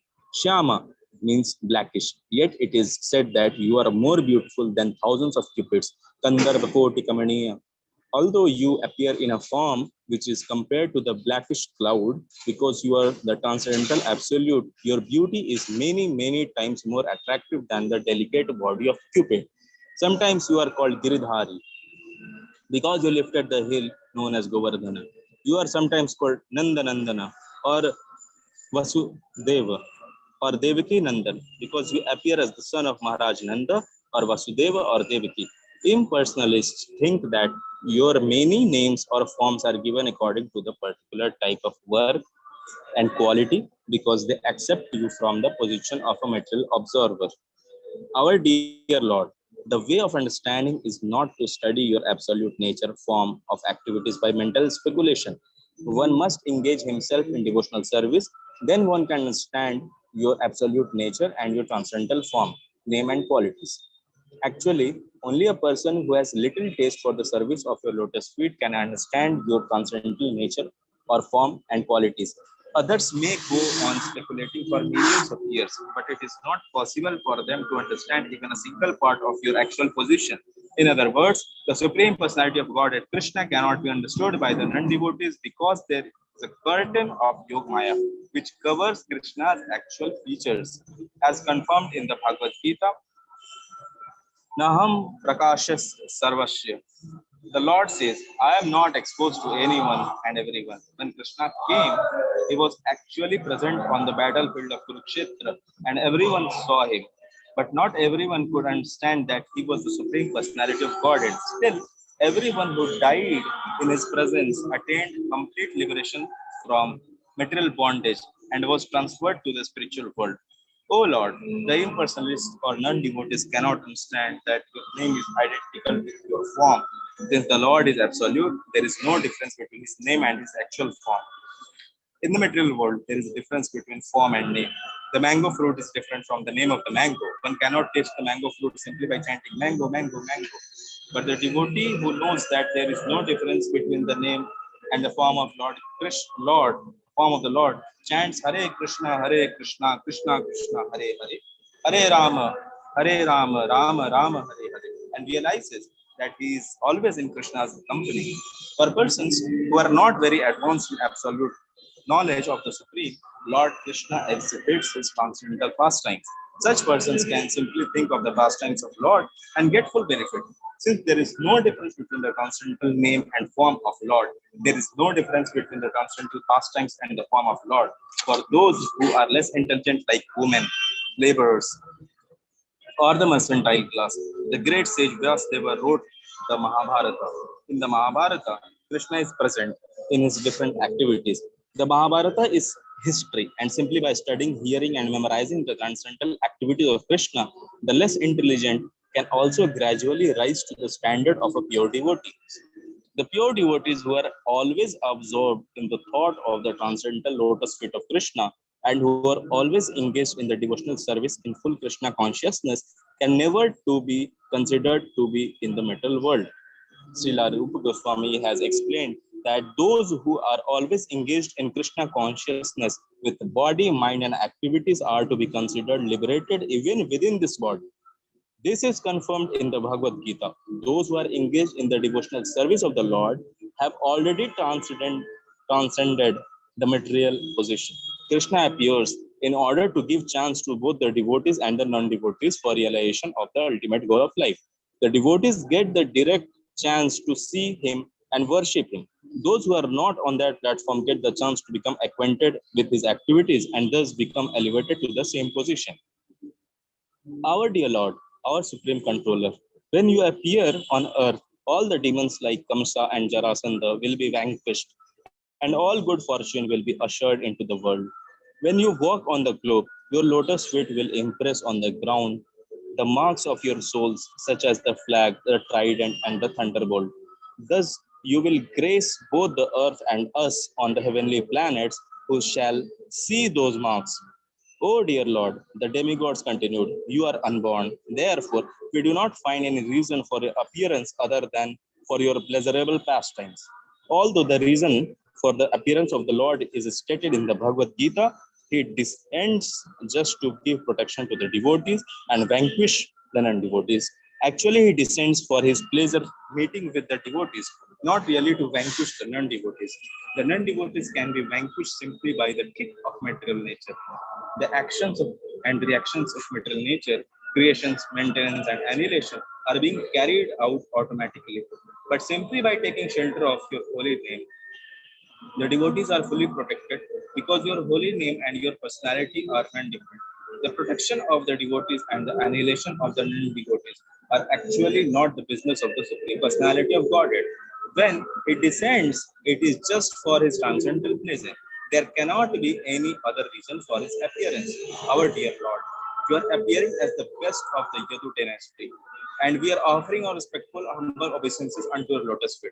Before this appearance, you also appeared as the fish incarnation, as the horse incarnation, as the tortoise incarnation, as the half lion incarnation, as the boar incarnation, as the swan incarnation, as King Ramchandra, as Parshurama, and as many other incarnations. You appeared just to protect the devotees, and we request you in your present appearance as the Supreme Personality of Godhead Himself to give us similar protection all over the three worlds and remove all obstacles for the peaceful execution of our life.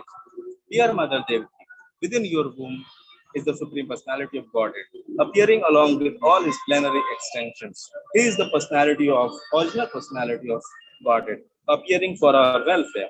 Therefore, you should not be afraid of your brother, the king of Bhoja. Your son, Lord Krishna, who is the original personality of Godhead, will appear for the protection of the pious Yadu dynasty. The Lord is appearing not alone but accompanied by his immediate plenary portion, Baladeva. Devaki was very much afraid of her brother Kamsa because he had already killed so many of her children. So she was very anxious about Krishna. In the Vishnu Purana, it is stated that in order to pacify Devaki, all the demigods, along with their wives, used to visit her to encourage her to not be afraid that her son would be killed by Kamsa. Kamsa, who was within her womb, Krishna, who was within her womb, was to appear not only to diminish the burden of the world, but specifically to protect the interests of the Yadu dynasty, and certainly to protect the Devaki and Vasudeva. It is understood that Krishna had been transferred from the mind of Vasudeva to the mind of Devaki, and from there to her womb. Thus, all the demigods worshipped Devaki, the mother of Krishna. After thus, after thus worshipping the transcendental form of the Lord, all the demigods, with Lord Brahma and Lord Shiva placed in front, departed from their heavenly abodes. Thus ends the Bhagavad Bhakti Vedanta purport for the second chapter of Krishna, prayers by the demigods for Lord Krishna in the womb. Someone else can continue.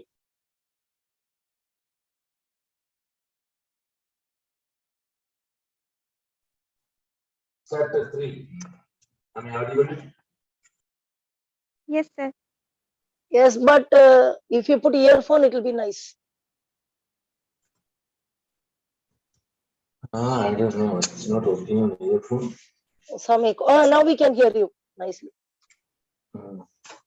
The birth of Lord Krishna. In the Bhagavad Gita, the Lord says that his appearance, birth, and activities are all transcendental, and that one who understands them factually becomes immediately eligible to be transferred to the spiritual world. The Lord's appearance or birth is not like that of an ordinary man who is forced to accept a material body according to his past deeds. The Lord's appearance is explained in the second chapter. He appears out of his own sweet pleasure. When the time was matured for the appearance of the Lord, the constellations became very auspicious. The astrological influence of the star known as Rohini was predominant. This star is considered to be very auspicious and is under the direct supervision of Brahma. According to the astrological conclusion, besides the proper situation of the stars, there are auspicious and inauspicious moments due to the different situations of the different planetary systems. At the time of Krishna's birth, the planetary systems were automatically adjusted so that everything became auspicious. At that time, in all directions, east, west, south, north, everywhere, there was an atmosphere of peace and prosperity. There were auspicious stars visible in the sky and on the surface of the earth in all towns and villages and pasturing grounds and within the minds of everyone. There were signs of good fortune.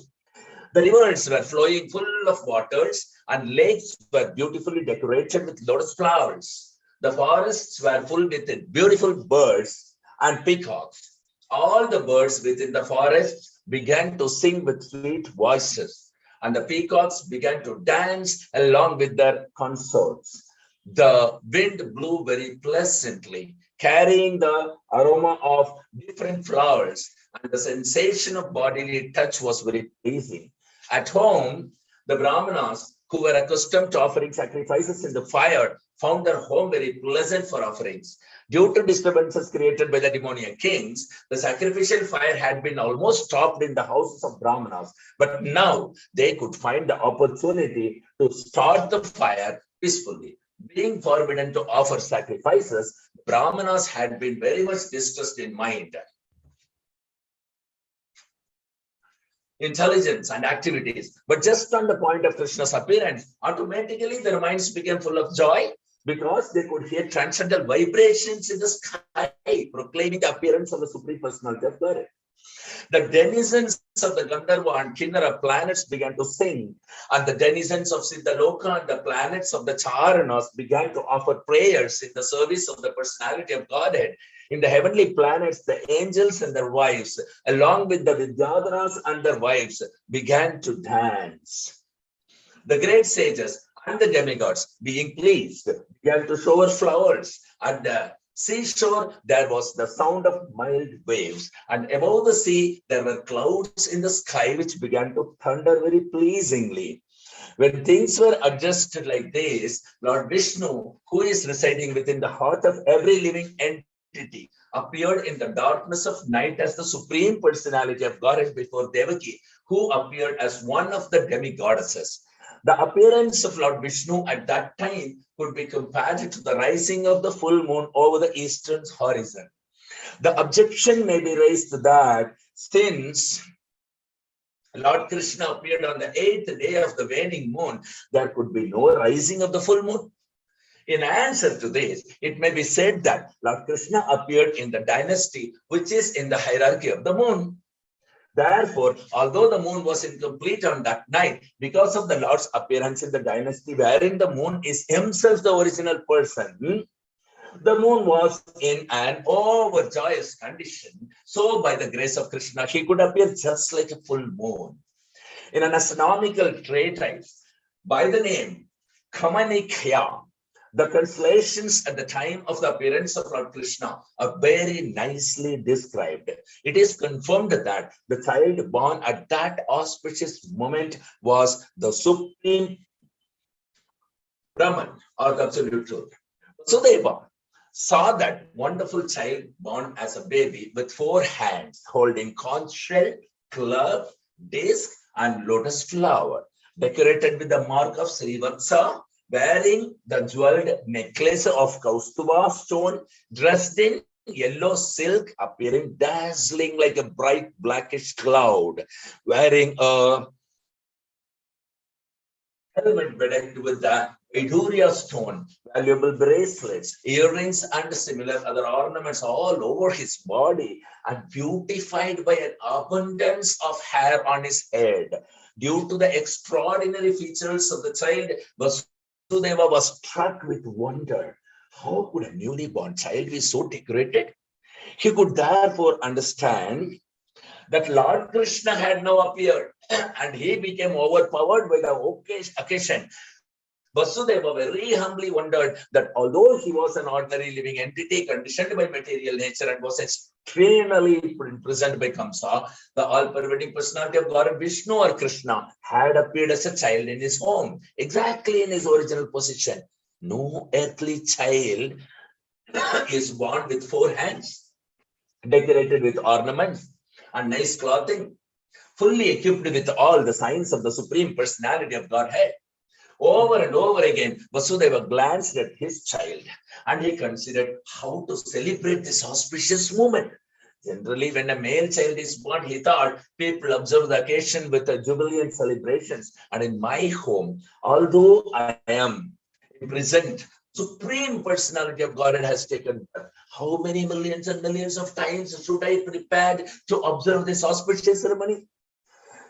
When Vasudeva, who is also called Anakadundavi, was looking at his newborn baby, he was so happy that he wanted to give many thousands of cows in charity to the Brahmanas. According to the Vedic system, whenever there is an auspicious ceremony in the Kshatriya king's palace, out of joy, the king gives many things in charity. Cows decorated with golden ornaments are delivered to the Brahmanas and sages. Vasudeva wanted to perform a charitable ceremony to celebrate Krishna's appearance. But because he was shackled within the walls of Kamsa's prison, this was not possible. Instead, within his mind, he gave thousands of cows to the Brahmanas. When Vasudeva was convinced that the newborn child was the Supreme Personality of God himself, he bowed down with folded hands and began to offer him prayers. At that time, Vasudeva was in the transcendental position and he became completely free from all fear of Kamsa. The newborn baby was also flashing his effulgence within the room in which he appeared. Vasudeva then began to offer his prayers. My dear Lord, I can understand who you are. You are the Supreme Personality of Godhead, the super soul of all living entities and absolute truth. You have appeared in your own eternal form, which is directly perceived by us. I understand that because I am afraid of Kamsa, you have appeared just to deliver me from that fear. You don't belong to this material world. You are the same person who brings about the cosmic manifestation simply by glancing over material nature. One may argue that the Supreme Personality of Godhead who creates the whole cosmic manifestation simply by his glance cannot come within the womb of Devaki, the wife of Vasudeva. To eradicate this argument, Vasudeva said, my dear Lord, it is not a very wonderful thing that you have appeared within the womb of Devaki, because the creation was also made in that way. You were lying in the causal ocean as Mahavishnu, and by your breathing process, innumerable universes came into existence. Then you entered into each of the universes as Garbhodaka Sai Vishnu. Then again you expanded yourself as Shirogada Sai Vishnu. Then again Vishnu and entered into the hearts of all living entities and even into the atoms. Therefore, your entrance into the womb of Devaki is understandable in the same way. You appear to have entered, but you are simultaneously all-pervading. We can understand your entrance and non-entrance from material examples. The total material energy remains intact even after being divided into 16 elements. The material body is nothing but the combination of the 5 gross elements, namely earth, water, fire, air, and ether. Whenever there is a material body, it appears that such elements are newly created. But actually, the elements are always existing outside of the body. Similarly, although you have appeared as a child in the womb of Devaki, you are also existing outside. You are always in your abode. But still, you can simultaneously expand yourself into billions of forms. One has to understand your appearance with great intelligence because the material energy is also emanating from you. You are the original source of the material energy. Just as the sun is the source of the sunshine. The sunshine cannot cover the sun globe, nor can the material energy, being an emanation from you, cover you.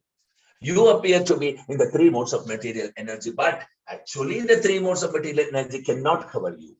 This is understood by the highly intellectual philosophers. In other words, although you appear to be within the material energy, you are never covered by it. We hear from the Vedic version that the Supreme Brahman exhibits his effulgence and therefore everything becomes illuminated. We can understand from the Brahma Samhita that the Brahma Jyoti or the Brahman effulgence emanates from the body of the Supreme Lord. And from the Brahman effulgence, all creation takes place. It is also stated in the Bhagavad Gita that the Lord is the support of the Brahman effulgence. Therefore, originally he is the root cause of everything. But persons who are less intelligent think that when the Supreme Personality of Godhead comes within this material world, he accepts the material qualities. Such conclusions are not very mature, but are made by the less intelligent. The Supreme Personality of Godhead is directly and indirectly existing everywhere. He is outside this material creation and is also within it. He is within this material creation, not only as Garbhodaka Sai Vishnu, he is also within the atom. The existence of the atom is due to his presence. Nothing can be separated from his existence. In the Vedic injunctions, we find that the Supreme Soul or the root cause of everything has to be searched out because nothing exists independently of the Supreme Soul. Therefore, the material manifestation is also a transformation of his potency. Both inert matter and the living force, the soul, are emanations from him. Only the foolish conclude that when the Supreme Lord appears, he accepts the conditions of matter. Even if he appears to have accepted a material body, he is still not subjected to any material condition. Krishna has therefore appeared and defeated all imperfect conclusions about the appearance and disappearance of the Supreme Personality of Godhead. My Lord, your appearance, existence, and disappearance are beyond the influence of the material qualities. Because your Lordship is the Supreme Brahman and the controller of everything, there is nothing inconceivable or contradictory in you. As you have said, material nature works under your superintendence, just like a government officer working under the orders of the chief executive. The influence of subordinate activities cannot affect you. Since you are the Supreme Brahman, everything is existing within you. And since all the activities of material nature are controlled by your lordships, none of these activities affect you. You are called Suklam. Suklam or whiteness is the symbolic representation of the absolute truth because it is unaffected by the material qualities. Lord Brahma is called Ratha or red because Brahma represents the quality of passion and creation for creation. Darkness is entrusted to Lord Shiva because he annihilates the cosmos. The creation, annihilation, and maintenance of this cosmic manifestation are conducted by your potencies. Yet you are always unaffected by those qualities. As confirmed in the Vedas, Harirhi Nirguna Sakshat, the Supreme Personality of Godhead is always free from all material qualities. It is also said that the qualities of passion and ignorance are non-existent in the person of the Supreme Lord. My Lord, you are the Supreme Controller, Personality of Godhead, the Supreme Great, maintaining the order of this cosmic manifestation. Yet in spite of your being the Supreme Controller, you have so kindly appeared in my home. The purpose of your appearance is to kill the followers of the demoniac rulers of the world, who are in the dress of royal princes, but are actually demons. I am sure that you will kill all of them and the followers and soldiers. I understand that you have appeared in order to kill the uncivilized Kamsa and his followers. But knowing that you were to appear in order to kill him and his followers, he has already killed so many of your predecessors, your elder brothers. Now he is simply awaiting the news of your birth. As soon as he hears about it, he will immediately appear with all kinds of weapons to kill you. After this prayer of Vasudeva, Devaki, the mother of Krishna, offered her prayers. She was very frightened because of her brother's atrocities. Devaki said, my dear Lord, your eternal forms like Narayana, Lord Rama, Hayasirsha, Varaha, Narasimha, Vamana, Baladeva, and millions of similar incarnations emanating from Vishnu are described in the Vedic literatures as original. You are original because all your forms as incarnations are outside of this material creation. Your form was existing before this cosmic manifestation was created. Your forms are eternal and all-pervading. They are also self-effulgent, changeless, and uncontaminated by the material qualities. Such eternal forms are ever cognizant with the full of bliss. They are situated in transcendental goodness and are always engaged in different pastimes. You are not limited to a particular form only. All such transcendental eternal forms are self-sufficient. I can understand that you are the Supreme Lord Vishnu. After many millions of years, when Lord Brahma comes to the end of his life, the annihilation of the cosmic manifestation takes place. At that time, the five elements, namely earth, water, fire, air, and ether, enter into the Mahatattva. The Mahatattva then enters by the folds of time into the non-manifested total material energy. The total material energy enters into the energetic Pradhana, and the Pradhana enters into you. Therefore, after the annihilation of the whole cosmic manifestation, you alone remain with your transcendental name, form, qualities, and paraphernalia. My Lord, I offer my respectful obeisances unto you because you are the director of the unmanifested total energy and the ultimate reservoir of the material nature. My Lord, the whole cosmic manifestation is under the influence of time, beginning from the moment up to the duration of the year, all act under your direction. You are the original director of everything and the reservoir of all potent energies. All the conditioned souls are continuously fleeing from one body to another and one planet to another. They do not get free from the onslaught of birth and death. But when one of these fearful living entities comes under the shelter of your lotus feet, he can lay down without anxiety of being attacked by formidable death. This statement by Devaki is confirmed in Bhagavad Gita by the Lord himself. There the Lord says that even after traveling all over the universe, from Brahmaloka to Pataloka, one cannot escape the attack of birth, death, disease, and old age. But one who enters the kingdom of God, the Lord says, is never again obliged to come to the material world. Therefore, my Lord, I request you to save me from the cruel hands of Kamsa, the son of Ugrasena. I am praying to your Lordship to please rescue me from this fearful condition because you are always ready to give protection to your servitors. The Lord has confirmed this statement in the Bhagavad Gita by assuring Arjuna, you may declare to the world, my devotee shall never be vanquished. While just praying to the Lord for rescue, Mother Devaki nonetheless expressed their motherly affection. I understand that this transcendental form is generally perceived in meditation by the great sages, but I am still afraid because as soon as Kamsa understands that you have appeared, he might harm you. So I request that for the time being, you become invisible to our material eyes. In other words, she requested the Lord to assume the form of an ordinary child. My only cause of fear from my brother Kamsa is due to your appearance. My Lord Madhusudana, I wish that Kamsa may not learn that you are already born. Therefore, I request you to conceal this four-armed form of your lordship, which holds the four symbols of Vishnu, namely the conch shell, the disc, the club, and the lotus flower. My dear Lord, at the end of the annihilation of the cosmic manifestation, you put the whole universe within your abdomen. Still, by your unalloyed mercy, you have appeared in my womb.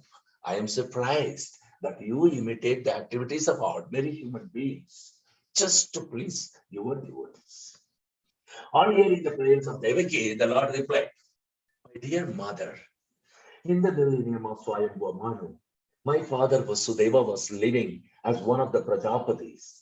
His name at that time was Sutapa, and you were his wife, named Prishni. At that time, when Lord Brahma was desiring to increase the population, he requested you to generate offspring. You controlled your senses and performed severe austerity. By practicing the breathing exercises of the yoga system, both you and your husband could tolerate all the influences of the material laws, the rainy season, the onslaught of the wind, and the scorching heat of the sunshine. You also executed all religious principles. In this way, you were able to cleanse your heart and control the influences of the material laws. In executing your austerity, you used to eat only the leaves of the trees which fell to the ground. Then with a steady mind and controlled sex drive, you worshipped me. desiring some wonderful benediction from me. Both of you practiced the severe austerities for 12,000 years by the calculation of the demigods. During that time, your mind was always absorbed in me. When you were executing devotional service and always thinking of me within your heart, I was very much pleased with you. O sinless mother, your heart is therefore always pure. At that time also, I appeared before you in this form, just to fulfill your desire. And I asked you to ask whatever you desired. At that time, you wished to have me born as your son. Although you saw me personally, instead of asking for your complete liberation from material bondage, under the influence of my energy, you asked me to become your son. In other words, to appear in the material world, the Lord selected his mother and father, namely Krsna and Sutapa. Whenever the Lord comes as human being, he must have a mother and a father. So he selected Krsna and Sutapa to be his mother and father perpetually. And on account of this, neither Krsna nor Sutapa could ask the Lord for liberation. Liberation is not so important as the transcendental loving service of the Lord. The Lord could have awarded Krsna and Sutapa immediate liberation, but he preferred to keep them within this material world for his different appearances, as will be explained in the following verses. On receiving the benediction from the Lord to become his father and mother, Sutapa and Krsna retired from the activities of austerity and lived as husband and wife in order to beget a child who was the Supreme Lord himself. In due course of time, Krsna became pregnant and gave birth to the child. The Lord spoke to Devaki and Vasudeva. At that time, my name was Krishnagarbha. In the next millennium, you took birth as Aditi and Kashyapa, and I became your child of the name Upendra. At that time, my form was just like a dwarf, and for this reason, I was known as Vamanadeva. I gave you the benediction that I would take birth as your son 3 times. The first time I was known as Krishnagarbha, born of Krsna and Sutapa. In the next birth, I was Upendra, born of Aditi and Kashyapa. And now, for the third time, I am born as Krishna from you, Devaki and Vasudeva. I have appeared in this Vishnu form just to convince you that I am the same Supreme Personality of God, again taken birth. I could have appeared just like an ordinary child, but in that way, you would not have believed that the Supreme Personality of God had taken birth in your womb. My dear father and mother, you have therefore raised me many times as your child with great affection and love. And I am therefore very much pleased and obliged to you. And I assure you that this time you shall go back home, back to Godhead. On account of your perfection in your mission. I know you are very concerned about me and afraid of Kamsa. Therefore, I order you to take me immediately to Gokula and exchange me for the daughter who has just been born to Yashoda. Having spoken thus to his father and mother, the Lord turned himself into an ordinary child in their presence and remained silent. Being ordered by the Supreme Personality of God, Vasudeva prepared to take his son from the delivery room. And exactly at that time, their daughter was born to Nanda and Yashoda. She was Yogamaya, the internal potency of the Lord. By the influence of this internal potency, Yogamaya, all the residents of Kamsa's palace, especially the doorkeepers, were overwhelmed with a deep sleep. And all the palace doors opened. Although they were bagged and shackled with iron chains, the night was very dark. But as soon as Vasudeva took Krishna on his lap and went out, he could see everything just as in the sunlight. In the Chaitanya Charitamrita, it is said that Krishna is just like sunlight, and that wherever there is Krishna, the illusory energy, which is compared to darkness, cannot remain. When Vasudeva was carrying Krishna, the darkness of the night disappeared. All the prison doors automatically opened. At the same time, there was thunder in the sky and severe rainfall. While Vasudeva was carrying his son Krishna in the falling rain, Lord Sesha, in the shape of a serpent, spread his hood over the head of Vasudeva. so that he would not be hampered by the rainfall. Vasudeva came onto the bank of the Yamuna and saw that the water of the Yamuna was roaring with waves, and that the whole span was full of foam. Still, in the curious feature, the river gave passage to Vasudeva to cross, just as the great Indian Ocean gave path to Lord Rama when he was bridging over the Gulf. In this way, Vasudeva crossed the river Yamuna. On the other side, he went to the palace of Nanda Maharaja, situated in Gokula, where he saw that all the cowherd men were fast asleep. He took the opportunity to silently enter the house of Yashoda, and without difficulty, he exchanged his son for the baby girl, newly born there.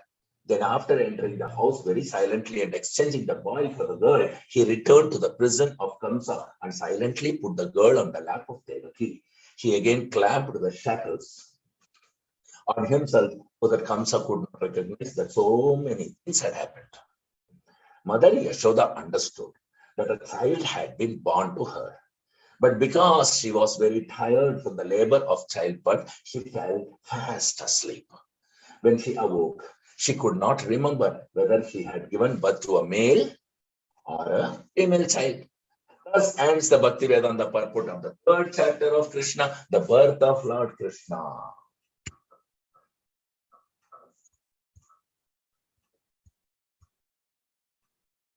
Anybody else would like to continue? Everybody has read. SS. Who is that SS? Would you like to read? I am Saurabh. I have Okay. Saurav. Okay, then I'll read. Kamsa begins his persecutions. Chapter 4. After Vasudeva adjusted things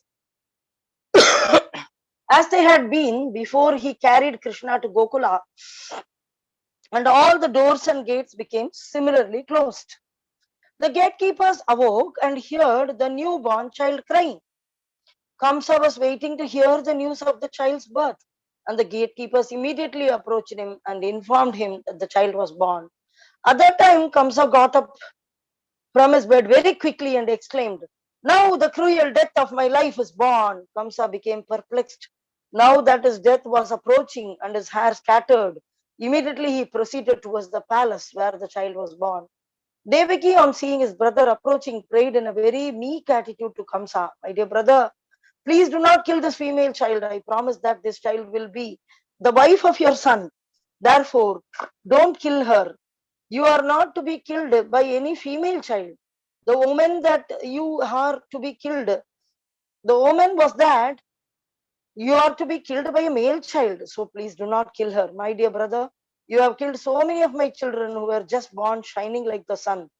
That is not your fault. You have been advised by demoniac friends to kill my children. But now I beg you to excuse this girl at least. Let her live as my daughter." Kamsa was so cruel that he did not listen to the pitiful prayers of Sister Devaki. He forcefully grabbed the newborn child to rebuke his sister and attempt to dash her on the stone mercilessly. This is a graphic example of a cruel demon who could sacrifice all relationships for the sake of personal gratification. But the child immediately slipped out of his hand, went up into the sky, and appeared with 8 arms as a younger sister of Vishnu.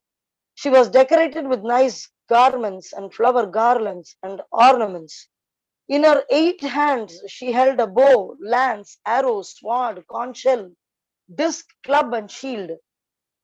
Seeing the appearance of the child, who was actually goddess Durga, all the demigods from different planets like Siddhaloka, Charnaloka, Gandharvaloka, Apsaraloka, Kinnaraloka, and Uragaloka presented her with various articles and began to offer their respective prayers. From above, the goddess addressed Kamsa, "You rascal, how can you kill me? The child who will kill you is already born before me, somewhere within this world. Don't be so cruel to your poor sister." After this appearance, goddess Durga became known by various names in various parts of the world. After hearing these words, Kamsa became very much overwhelmed with fear. Out of pity, he immediately released Vasudeva and Devaki from the bondage of their shackles and very politely began to address them. He said, "My dear sister and brother-in-law, I have acted just like a demon in killing my own nephew, your children, and thereby I have given up all consideration of our intimate relationship. I do not know what will be the result of these envious acts of mine. Probably I shall be sent to the hell where killers of Brahmanas go. I am surprised, however, that the celestial prophecy has not come true. It is not only in human society that false propaganda is found. Now it appears that even the celestial denizens speak lies, because I believed in the words of the celestial denizens. I have committed so many sins by killing the children of my sister. My dear Vasudeva and Devaki, you are both very great souls. I have no instructions to give you, but still I request that you not be sorry for the death of your children. Every one of us is under the control of superior power, and that superior power does not allow us to remain together. We are bound to be separated from our friends and relatives in due course of time. But we must know for certain that even after disappearance of different material bodies, the soul remains intact eternally. For example, there are many pots made from earthly clay, and they are prepared and also broken. But in spite of this, the earth remains as it is perpetually. Similarly, the body and the soul, bodies of the soul under different conditions are made and destroyed, but the spirit soul remains eternally. So there is nothing to lament over. Everyone should understand that this material body is different from the spirit soul, and so long as one does not come to that understanding, he is sure to accept the process of transmigration from one body to another. My dear sister Devaki, you're so gentle and kind. Please excuse me. Don't be aggrieved by the death of your children, which I have caused. Actually, this was not done by me, because all these are the predestined activities. One has to act according to the predestined plan, even unwillingly. People misunderstand that with the end of the body, the self dies, or they think that one can kill another living entity. All these misconceptions oblige one to accept the conditions of material existence. In other words, as long as one is not firmly convinced of the eternality of the soul, one is subject to the tribulation of being killer and killed. My dear sister Devaki and brother-in-law Vasudeva, kindly excuse the atrocities I have committed against you. I am very poor-hearted, and you are so great-hearted. So take compassion upon me and excuse me. While Kamsa was speaking to his brother-in-law and sister, tears flowed from his eyes, and he fell down at their feet. Believing the words of Durga Devi, whom he had tried to kill, Kamsa immediately released his brother-in-law and sister. He personally unlocked the iron shackles and very sympathetically showed his friendship for his family members. When Devaki saw her brother so repentant, she also became pacified and forgot all his atrocious activities against her children. Vasudeva, also forgetting all past incidents, spoke smilingly with his brother-in-law. Vasudeva told Kamsa, "My dear fortunate brother-in-law, what you are saying about the material body and the soul is correct. Every living entity is born ignorant, misunderstanding this material body to be his self.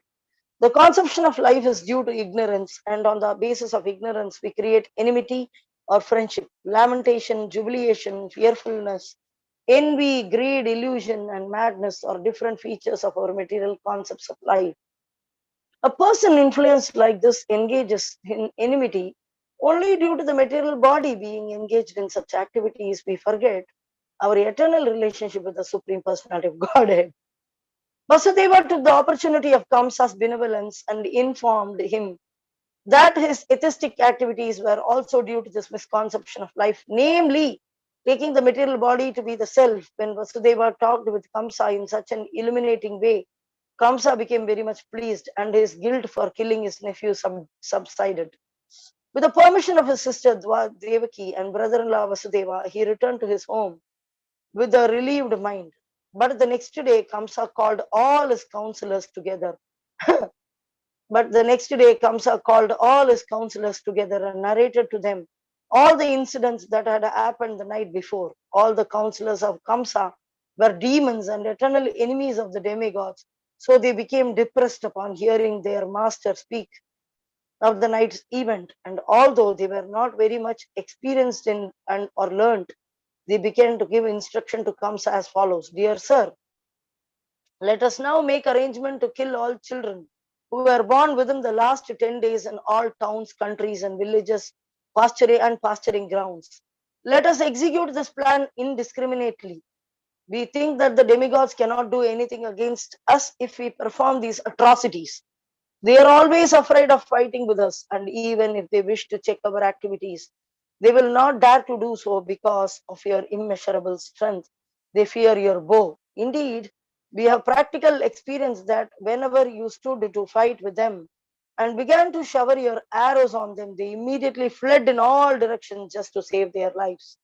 Many of the demigods were unable to fight with you, and they immediately surrendered themselves unto you by loosening their turbans and the tufts of their hair on their heads. With folded hands, they beg you to spare them and said, my lord, you're all afraid of your strength. Please release us from this dangerous fight. We have also seen many times that you would never kill such surrendered fighters when they were all fearful, their bows, arrows, chariots broken, forgetful of their military activities, and unable to fight with you. So actually, we have nothing to fear from these demigods.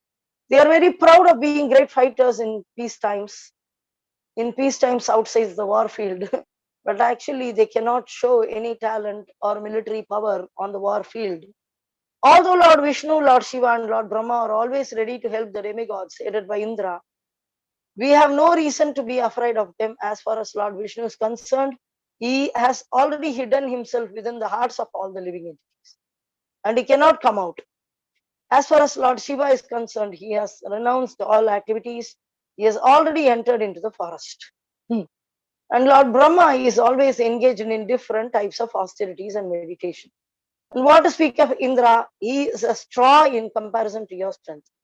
Therefore, we have nothing to fear from any of these demigods. But we must not neglect them, for the demigods are our determined enemies. We must be careful to protect ourselves.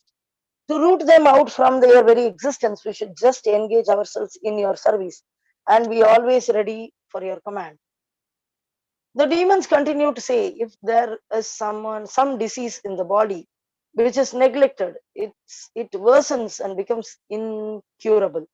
Similarly, when one is not careful about restraining the senses and lets them loose, it is then very difficult to control them. Therefore, we must now be very careful of the demigods before they get too strong to be subdued. The foundation of the strength of the demigod is Lord Vishnu. Therefore, the ultimate goal of all religious principle is to satisfy him. The Vedic injunction, the Brahmanas, the cows, the austerities, sacrifices, performance of charity and distribution of wealth are all for the satisfaction of Lord Vishnu. So let us immediately begin by killing all the Brahmanas who are in charge of Vedic knowledge, along with the great sages who are in charge of sacrificial ritualistic performances. Let us kill all the cows, which are the sources of butter, which is so necessary for performing sacrifice. Please give us your permission to kill all these creatures. Actually, the limbs of transcendental body of Lord Vishnu or the Brahmanas, the cows, Vedic knowledge, austerity, truthfulness, senses, mind control, fearfulness, charity, tolerance, and performance of sacrifices. Lord Vishnu is situated in everyone's heart and is the leader of all the demigods, including Lord Shiva and Lord Brahma. Therefore, we think to prosecute the great sages and Brahmanas is to kill Lord Vishnu. Thus, being advised by his demoniac ministers, Kamsa, who was from a very beginning the greatest rascal, decided to prosecute the Brahmanas and Vaishnavas, being entrapped by the shackles of all devouring eternal time. He ordered the demons to harass all kinds of saintly persons, and then he entered his house. The adherents of Kamsa were all influenced by the mode of passion, as well as illusioned by the mode of ignorance, and their only business was to create enmity with the saintly persons. Such activities can only reduce one's duration of life. The demons accelerate the process and invited their deaths as soon as possible. The results of prosecuting saintly persons is not only untimely death. The act is so offensive that the perpetrator or also gradually loses his beauty, his fame, and his religious principles, and thus his promotion to higher planets is checked. Driven by various kinds of mental concoctions, the demons diminish all kind of auspiciousness. An offenses, an offense at the lotus feet of a devotee and Brahmana is a greater offense than the committed to the at the lotus feet of Supreme Personality of Godhead. A civilization that commits such sinful activities generally loses all faith in the Supreme Lord, and such a godless civilization becomes the source of all calamities in human society. Thus ends the Bhaktivedanta purport of the fourth chapter called Kamsa Begins His Prosecutions. Anybody else can read? I'll continue. Chapter 5. The meeting of Nanda and Vasudeva. Although Krishna was the real son of Vasudeva and Devaki, because of Kamsa's atrocious activities, Vasudeva could not enjoy the birth ceremony of his son. But Nanda Maharaj, the foster father, celebrated the birth ceremony of Krishna very joyfully. The next day, it was declared that a male child had been born to Yashoda. According to Vedic custom, Nanda Maharaj called for learned astrologers and Brahmanas to perform the birth ceremony. After the birth of a child, the astrologers calculate the moment of the birth and make a horoscope of the child's future life. Before the birth ceremony, the family members take baths, cleanse themselves, and decorate themselves with ornaments and nice garments. Then they come before the child and the astrologer to hear of the future list of the child. Then the Maharaj and other members of the family dressed and sat down in front of the birthplace. All the Brahmanas who were assembled there on the occasion chanted auspicious mantras according to the rituals, while the astrologers performed the birth ceremony. All the demigods are also worshipped on this occasion, as well as the forefathers of the family. Nanda Maharaj distributed to the Brahmanas 200,000 cows, which were well decorated with cloth and ornaments. He gave the Brahmanas not only cows in charity, but also hills of grain decorated with ornaments and golden bordered cloth. In the material world, we possess riches and wealth in many ways, but sometimes not in very honest and pious ways, because that is the nature of accumulating wealth. According to Vedic injunction, therefore, one should purify such wealth by giving cows and gold in charity to the Brahmanas. A newborn child is also purified by gifts of grains in charity to the Brahmanas. In this material world, it is to be understood that we are always living in a contaminated state. We therefore have to purify the duration of our lives, our possession of wealth, and ourselves. We can purify our duration of life by taking a daily bath and cleansing the body inside and outside and accepting the 10 kinds of purificatory processes. By austerities, by worship of the Lord, and by distribution of charity, we can purify the possession of wealth. We can purify ourselves by studying the Vedas in order to understand the absolute truth and achieve self realization. It is therefore stated in the Vedic literature that by birth everyone is born a Shudra, that by accepting the purificatory process one becomes twice born, that by studying the Vedas one becomes a Vipra, which is a preliminary qualification for becoming a Brahmana, and that when one perfectly understands the absolute truth becomes a Brahmana. And when the Brahmana reaches further perfection, he becomes a Vaishnava or a devotee. In Krishna's birth ceremony, all the assembled Brahmanas began to chant different kinds of Vedic mantras to invoke all good fortune for the child. There are different kinds of chanting known as Suta, Magadha, Vandi, and Virudavali. Along with this chanting of mantras and songs, bugles and kettle drums sounded outside the house. On this occasion, the joyous vibrations could be heard in all the pasturing grounds and all the houses. Within and outside of the houses, there were varieties of artistic paintings done with rice pulp, and scented water was sprinkled everywhere, even on the roads and streets. Ceilings and roofs were decorated with different kinds of flags, festoons, and green leaves. The gates were made of green leaves and flowers. All the cows, bulls, and calves were smeared with a mixture of oil and turmeric and painted with minerals like red oxide, yellow clay, and manganese.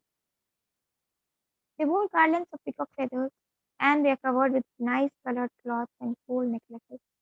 When all the ecstatic cowherd men heard that Nanda Maharaj, the father of Krishna, was celebrating the birth ceremony of his son, they became spontaneously joyful.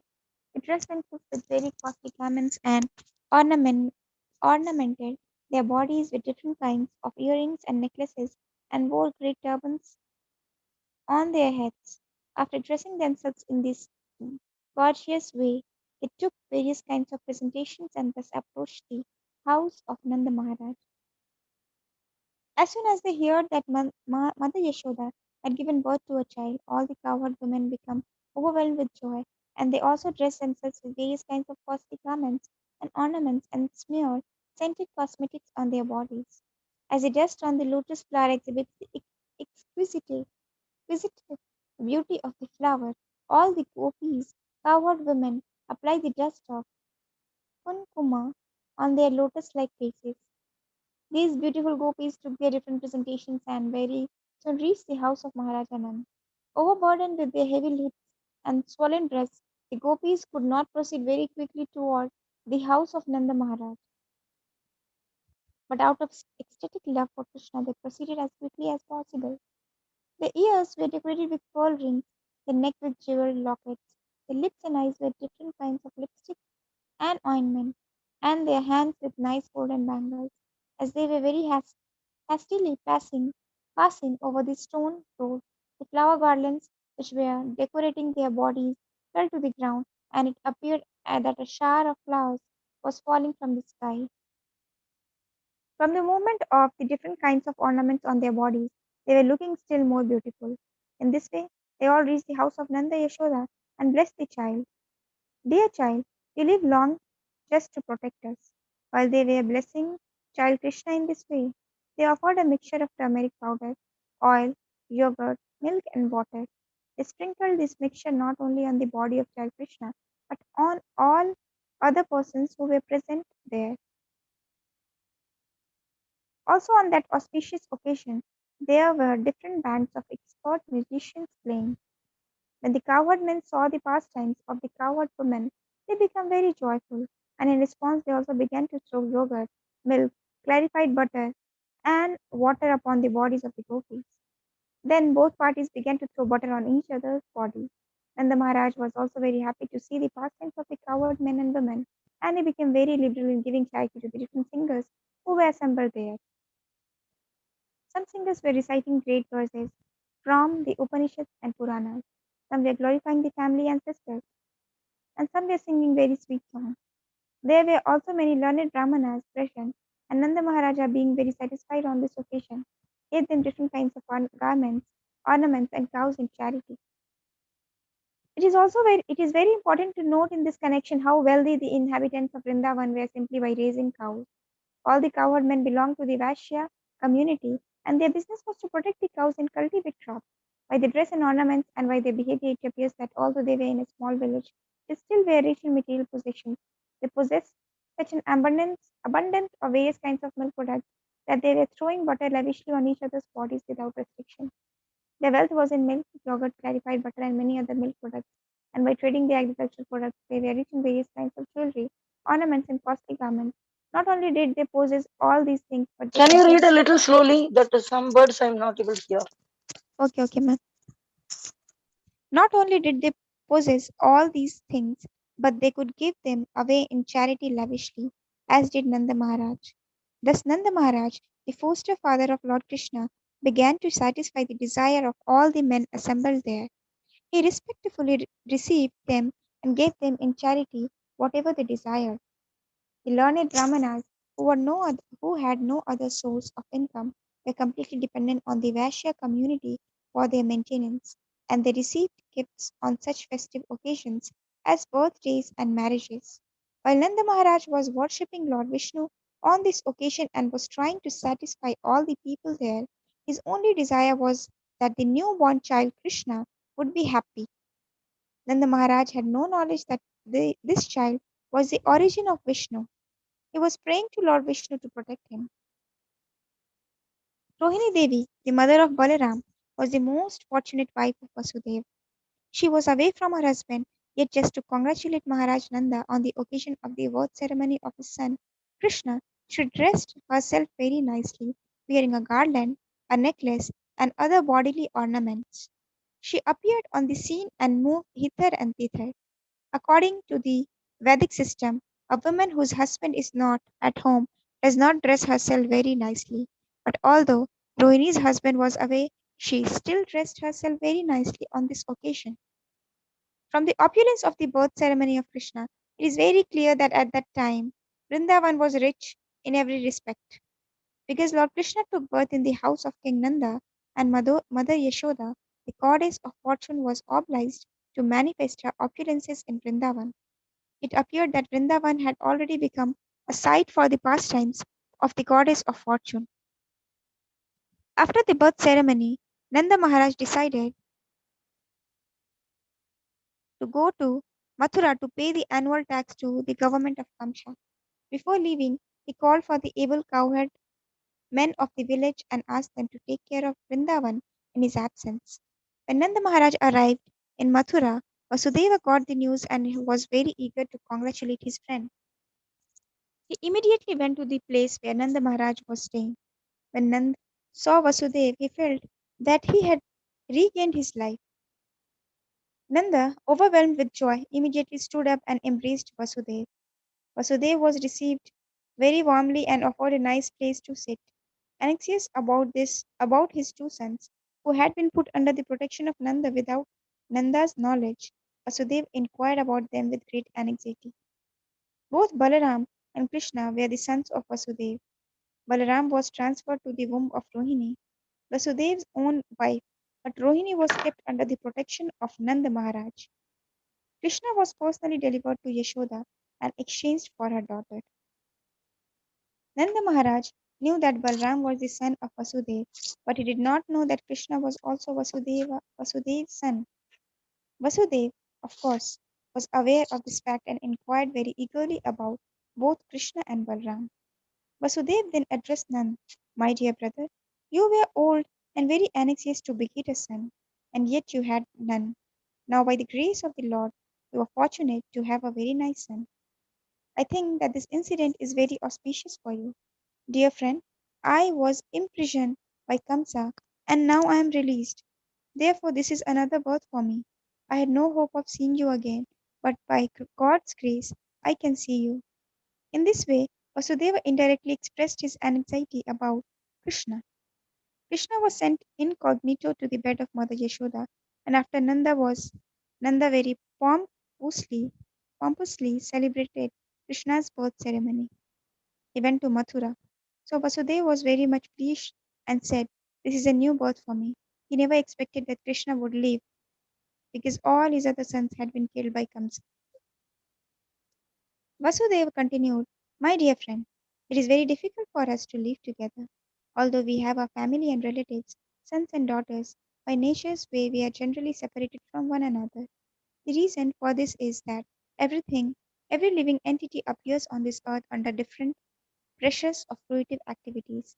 Although they assemble together, there is no certainty of their remaining together for a long time. According to one's fruitive activities, one has to act differently and thereby be separated. For example, many plants and creepers are floating on the waves of the ocean. Sometimes they come together and sometimes they separate forever. One plant goes one way and another plant goes another. Similarly, a family assembly may be very nice while we are living together, but after some time, in the course of the waves of time, we are separated. The purport of this expression by Vasudeva is this: although he had 8 sons born in the womb of Devaki, unfortunately they were all gone. He could not keep his one son, Krishna, with him.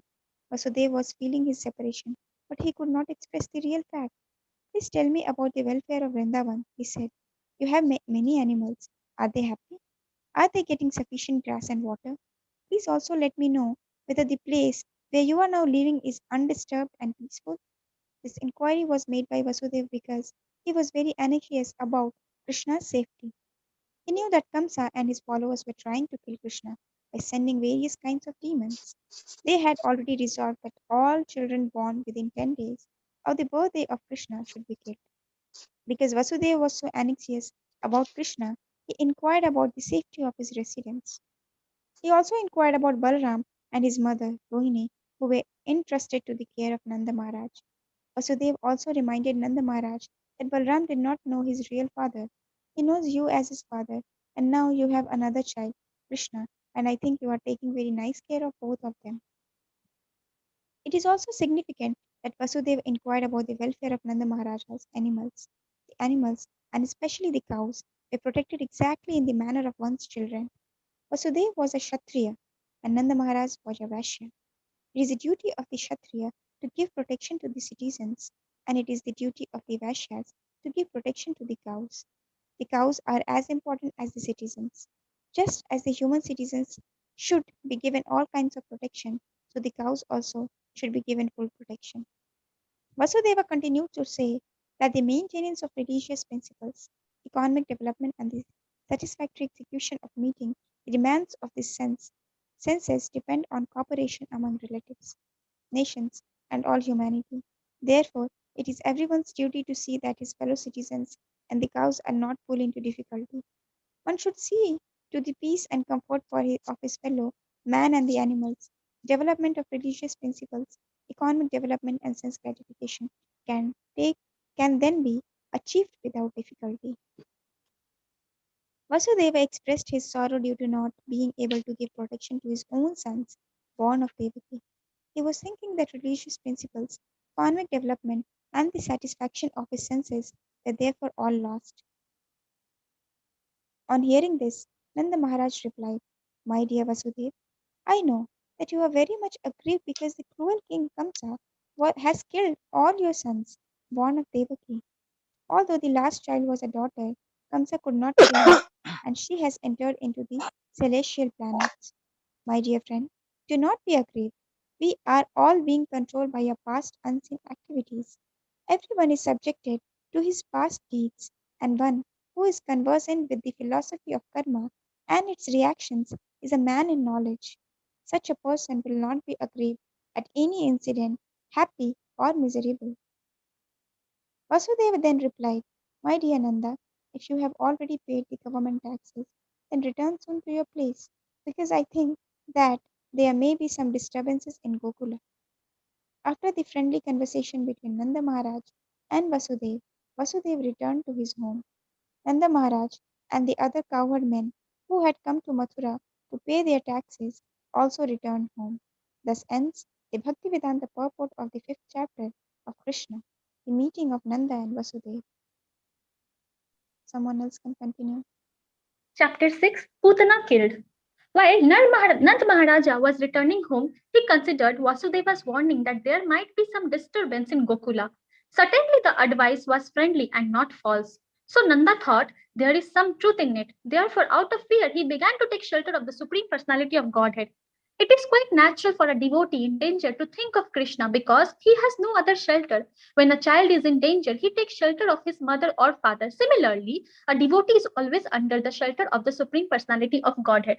But when he specifically sees some danger, he remembers the Lord very rapidly. After consulting with these demoniac ministers, Kamsa instructed a witch named Putna, who knew the black art of killing small children by ghastly, sinful methods, to kill all kinds of children in the cities, village, and pasturing grounds. Such witches can play their black art only where there is no chanting or hearing of the holy name of Krishna. It is said that wherever the chanting of the holy name of Krishna is done, even negligently, all bad elements, witches, ghosts, and dangerous calamities immediately disappear.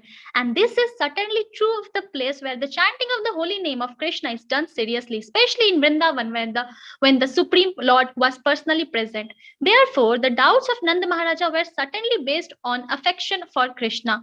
Actually, there was no danger from the activities of the Putna, despite her powers. Such witches are called khechari, which means they can fly in the sky.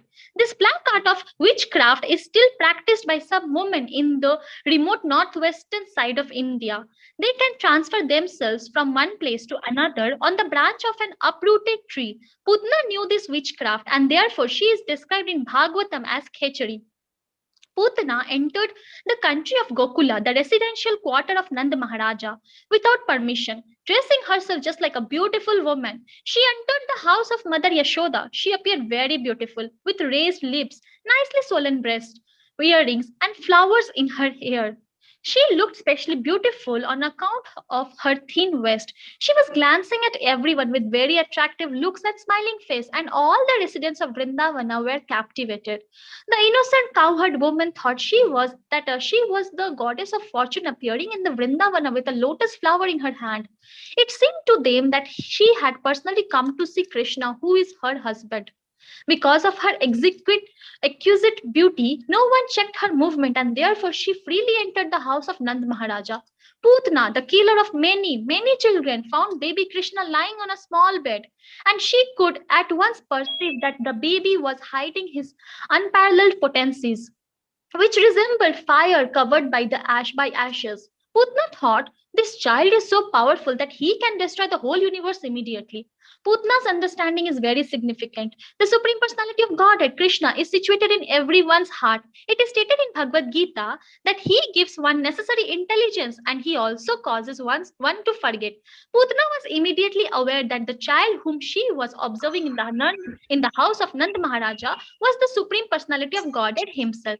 He was lying as a small baby, but that does not mean he was less powerful. The materialistic theory that God worship is anthropomorphic is not correct. No living being can become God by undergoing meditation or austerities. God is always God. Krishna as a baby is as complete as he is as a full-fledged youth.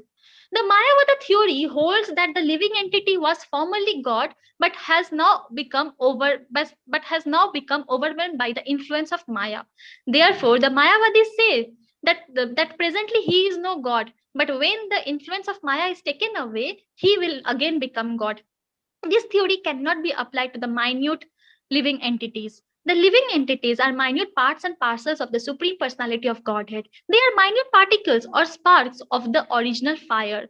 So, this spark can be covered by the influence of Maya, but the original fire, Krishna, cannot. Krishna is the Supreme Personality of Godhead, even from the beginning of his appearance in the house of Vasudeva and Devaki. Krishna showed the nature of a small baby and closed his eyes as if to avoid the face of Putna. This closing of eyes is interpreted and studied in different ways by the devotees. Some says that Krishna closed his eyes because he did not like to see the face of Putna, who had killed so many children and who had now come to kill him. Others says that Putna hesitated to take baby on her lap because something extraordinary was being detected to her from within. And that in order to give her assurance, Krishna closed his eyes so that she would not be frightened. And yet others interpret in this way Krishna appeared in order to kill the demons and give protection to the devotees, as stated in Bhagavad Gita, Paritranaya sadhuna vinashaya cha dushkritam. The first demon to be killed was a woman. According to Vedic rules, the killing of a woman, a brahmana, cows, or a child is strictly forbidden. Krishna was obliged to kill the demon Putna, and because the killing of a woman is forbidden according to Vedic Shastra, he could not help but close his eyes. Another interpretation is that Krishna closed his eyes because he simply took Putna to be his nurse. Putna came to Krishna just to offer her breast for the Lord to suck. Krishna is so merciful that even though he knew Putna was there to kill him, he took her as his nurse or mother. There are seven kinds of mothers, according to Vedic injunction: the real mother, the wife of a teacher, the spiritual master, the wife of a king, the wife of a brahmana, the cow, the nurse, and the mother earth. Because Putna came to take Krishna on her lap and offered her breast milk to be sucked by him, she was accepted by Krishna as one of his mothers. That is considered to be another reason he closed his eyes. He had to kill a nurse or mother, but his killing of his mother or nurse was no different from his love for his real mother or his foster mother Yashoda. We further understand from Vedic information that Putana was also treated as a mother and given the same facility as Yashoda. As Yashoda was given liberation from the material world, Putana was also given liberation. When the baby Krishna closed his eyes, Putana took him on her lap. She did not know that she was holding death personified. If a person mistakes a snake for a rope, he dies. Similarly, Putna had killed so many babies before meeting Krishna, and she mistook him to be like them. But now she was accepting the snake that would kill her immediately. When Putna was taking baby Krishna on her lap, both Yashoda and Rohini were present. But because she was so beautifully dressed and showed motherly affection towards Krishna, they did not forbid her. They could not understand that she was a sword within the decorated case. Putna had smeared a very powerful poison on her breast, and immediately after taking the baby on her lap, she pushed her breast nipples within his mouth. She was hoping that as soon as he would suck her breast, he would die. But baby Krishna very quickly took the nipple in anger. He sucked the milk poison along with the life air of the demon. In other words, Krishna simultaneously sucked the milk from her breast and killed her by sucking out her life. Krishna is so merciful that because the demon Putna came to offer her breast milk to him, he fulfilled her desire and accepted her activity as motherly. But to stop her from future nefarious activities, he immediately killed her. And because the demon was killed by Krishna, she got liberation. As Krishna pressed her breast extremely hard and sucked out her very breath, Putna fell down on the ground, spread her arms and legs, and began to cry. Oh, child, leave me, leave me. She was crying loudly and perspiring, and her whole body became wet. As she died screaming, there was a tremendous vibration on the earth and in the sky, on the upper and lower planets, and in all directions. And people thought that thunderbolts were falling. Thus the nightmare of Putna witch was over, and she assumed her real feature as a great demon. She opened her fierce mouth and spread her arms and legs all over. She fell exactly as Vritasura did when struck by the thunderbolt of Indra. The long hair on her head was scattered all over her body. Her fallen body extended up to 12 miles and smashed all the trees to pieces. And everyone was struck with wonder upon seeing this gigantic body. Her teeth appeared just like claws, and her nostrils appeared just like mountain caves. Her appeared like small hills, and her hair was a vast reddish bush. Her eye sockets appeared like blind wells, and her two thighs appeared like the two banks of river. Her two hands appeared like the two strongly constructed bridge, and her abdomen seemed like a dried up lake. All the cowherd men and women became struck with awe and wonder upon seeing this, and the tumultuous sound of her falling shocked their brains and ears, made her hearts beat strongly. When the gopis saw little Krishna fearlessly playing on Putna's lap, then they very quickly came and picked him up. Mother Yashoda, Rohini, and other elderly gopis immediately performed the auspicious ritual by taking the tail of a cow and circumambulating his body. This child was completely washed with urine of a cow, and the dust created by the hoofs of the cows was thrown all over his body. This was all just to save little Krishna from future inauspicious accidents. This incident gives us a clear indication of how important the cow is to the family, society, and to living beings in general. The transcendental body of Krishna did not require any protection, but to instruct us on the importance of the cow, the Lord was smeared over with cow dung, washed with the urine of a cow, and sprinkled with the dust upraised by the walking of the cows. After this purificatory process, the gopis, headed by Mother Yashoda and Rohini, chanted the names of Vishnu to give Krishna's body full protection from all evil influences. They washed their hands and feet and sipped water 3 times, as is the custom before chanting mantra. They chanted as follows: My dear Krishna, may the Lord who is known as Aja protect your legs. May the Lord Maniman protect your knees. May Lord Yagna protect your thighs. May Lord Achyuta protect your upper waist. May Lord Hayagriva protect your abdomen. May Lord Keshava protect your heart. May Lord Isha protect your chest. May Lord Surya protect your neck. May Lord Vishnu protect your arms. May Lord Urukrama protect your face. May Lord Ishvara protect your head. May Lord Chakradhara protect your front. May Lord Gadadhara protect your back. May Lord Madhusudana, who carries a bow in his hand, protect your right side. May Lord Ajna protect your left side. May Lord Ugraya, with his conch shell, protect you on all sides. May the personality of Godhead Upendra protect you from the above. May Lord Tarksha protect you on the ground. May Lord Haladhara protect you from all sides. May the personality of Godhead known as Rishikesha protect all your senses. May Lord Narayana protect your life airs. May the Lord of Swetadeepa Narayana protect the core of your heart. May Lord Yogeshwara protect your mind. May Lord Rishni Garbha protect your intelligence, and may the Supreme Personality of Godhead protect your soul. While you are playing, may Lord Govinda protect you from all sides. And when you are sleeping, may Lord Madhava protect you from all danger.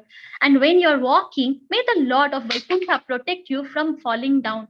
When you are sitting, may Lord Narayana give you all protection. And while you are eating, may the Lord of all sacrifices give you all protection. Thus, Mother Yashoda chanted different names of Vishnu to protect child Krishna's different bodily parts. Mother Yashoda was firmly convinced that she should protect her child from different kinds of evil spirits and ghosts, namely Dakinish, Yatudhanish, Kushmandas, Yakshas, Rakshasas, Vinayakshas, Kotaras, Revatis, Yasthas, Putanas, Matrakas, Unmadas, and similar other evil spirits who cause persons to forget their own existence and give trouble to the life airs and the senses.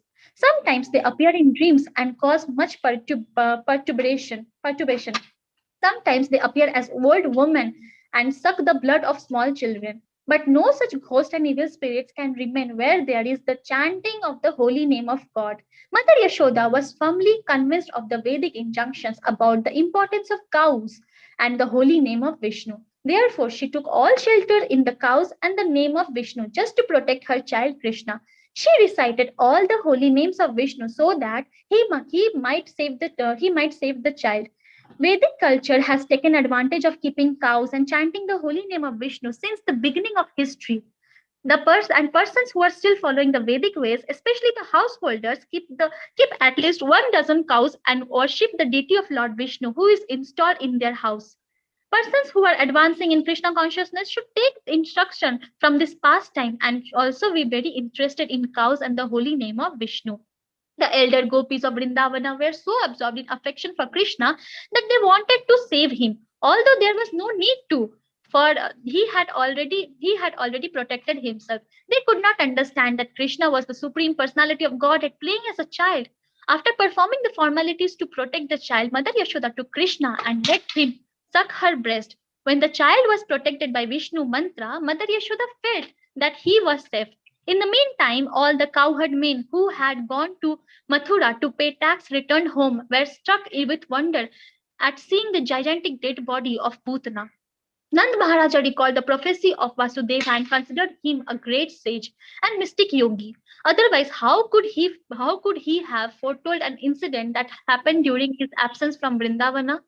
After this, all the residents of Raja cut the gigantic body of Putna into pieces and piled it up with wood for burning. When all the limbs of Putna's body were burning, the smoke emanating from the fire created a good aroma of aguru. This aroma was due to her being killed by Krishna. This means that the demon Putana was washed of all her sinful activities and attained a celestial body. Here is an example of how Supreme Personality of Godhead is all good. Putana came to kill Krishna, but because he sucked her milk, she was immediately purified and her dead body attained a transcendental quality. Her only business was to kill small children. She was only fond of blood. But in spite of being envious of Krishna, she attained salvation because she gave her milk to him to drink. So, what can be said of those who are affectionate to Krishna in the relationship of mother, who with the great love and affection always serve him, the supreme personality of Godhead and the super soul of every living entity. It is concluded, therefore, that even a little energy expended in the service of Lord gives one immense transcendental profit. This is explained in the Bhagavad Gita. Swa alpam api asya dharmasya trayate mahato bhayat. Devotional service in Krishna consciousness is so sublime that even a little service rendered to Krishna, knowingly or unknowingly, gives one the greatest transcendental benefit. The system of worshipping Krishna by offering flowers from a tree is also beneficial for the living entity who is confined to the bodily existence of that tree. When flowers and fruits are offered to Krishna, the tree that bore them also receives much benefit indirectly. The archana process or worshipping procedure is therefore beneficial for everyone. Krishna is worshipable by the great demigods like Brahma and Lord Shiva, and Putana was so fortunate that the same Krishna played in her lap as a little child. The lotus feet of Krishna, which are worshipped by great sages and devotees, were placed on the body of Putna. People worship Krishna and offered him food with great reverence and devotion, but automatically he sucked the milk from the body of Putna.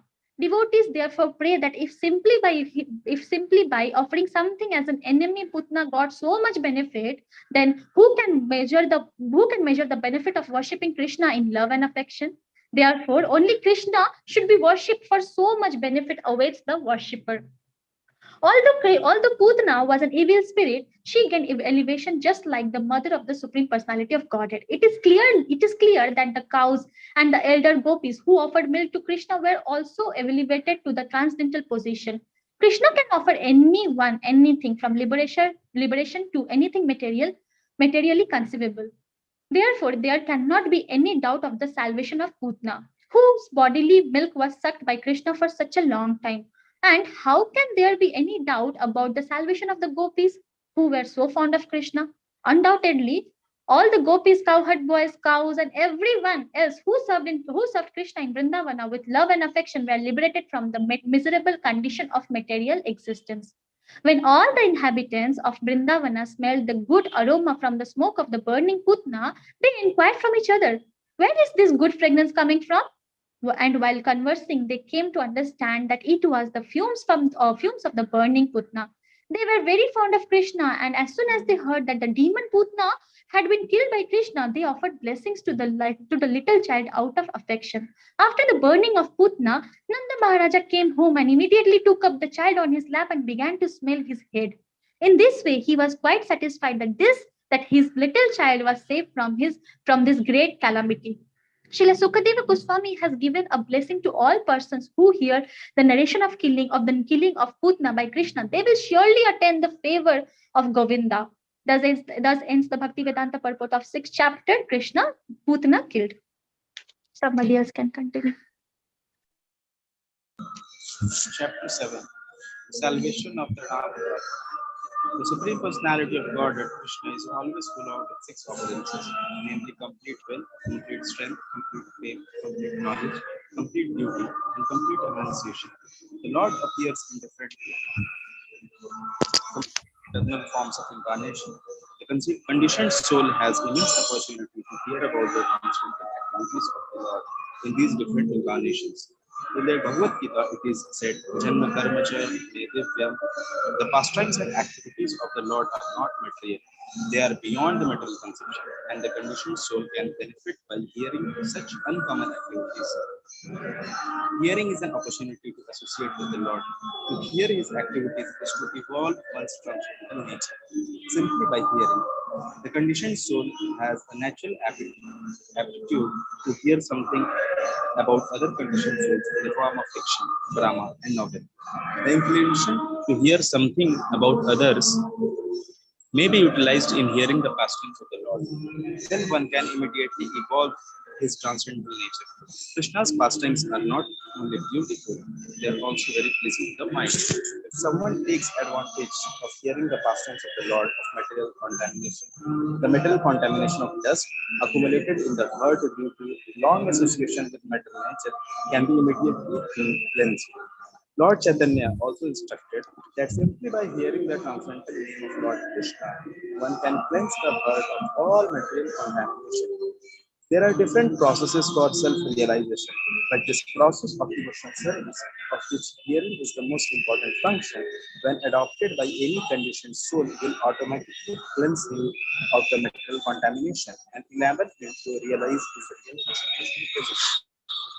Conditional life is due to the contamination only, and as soon as it is cleared out, then naturally the dormant function of the living entity, render service to the Lord awakens.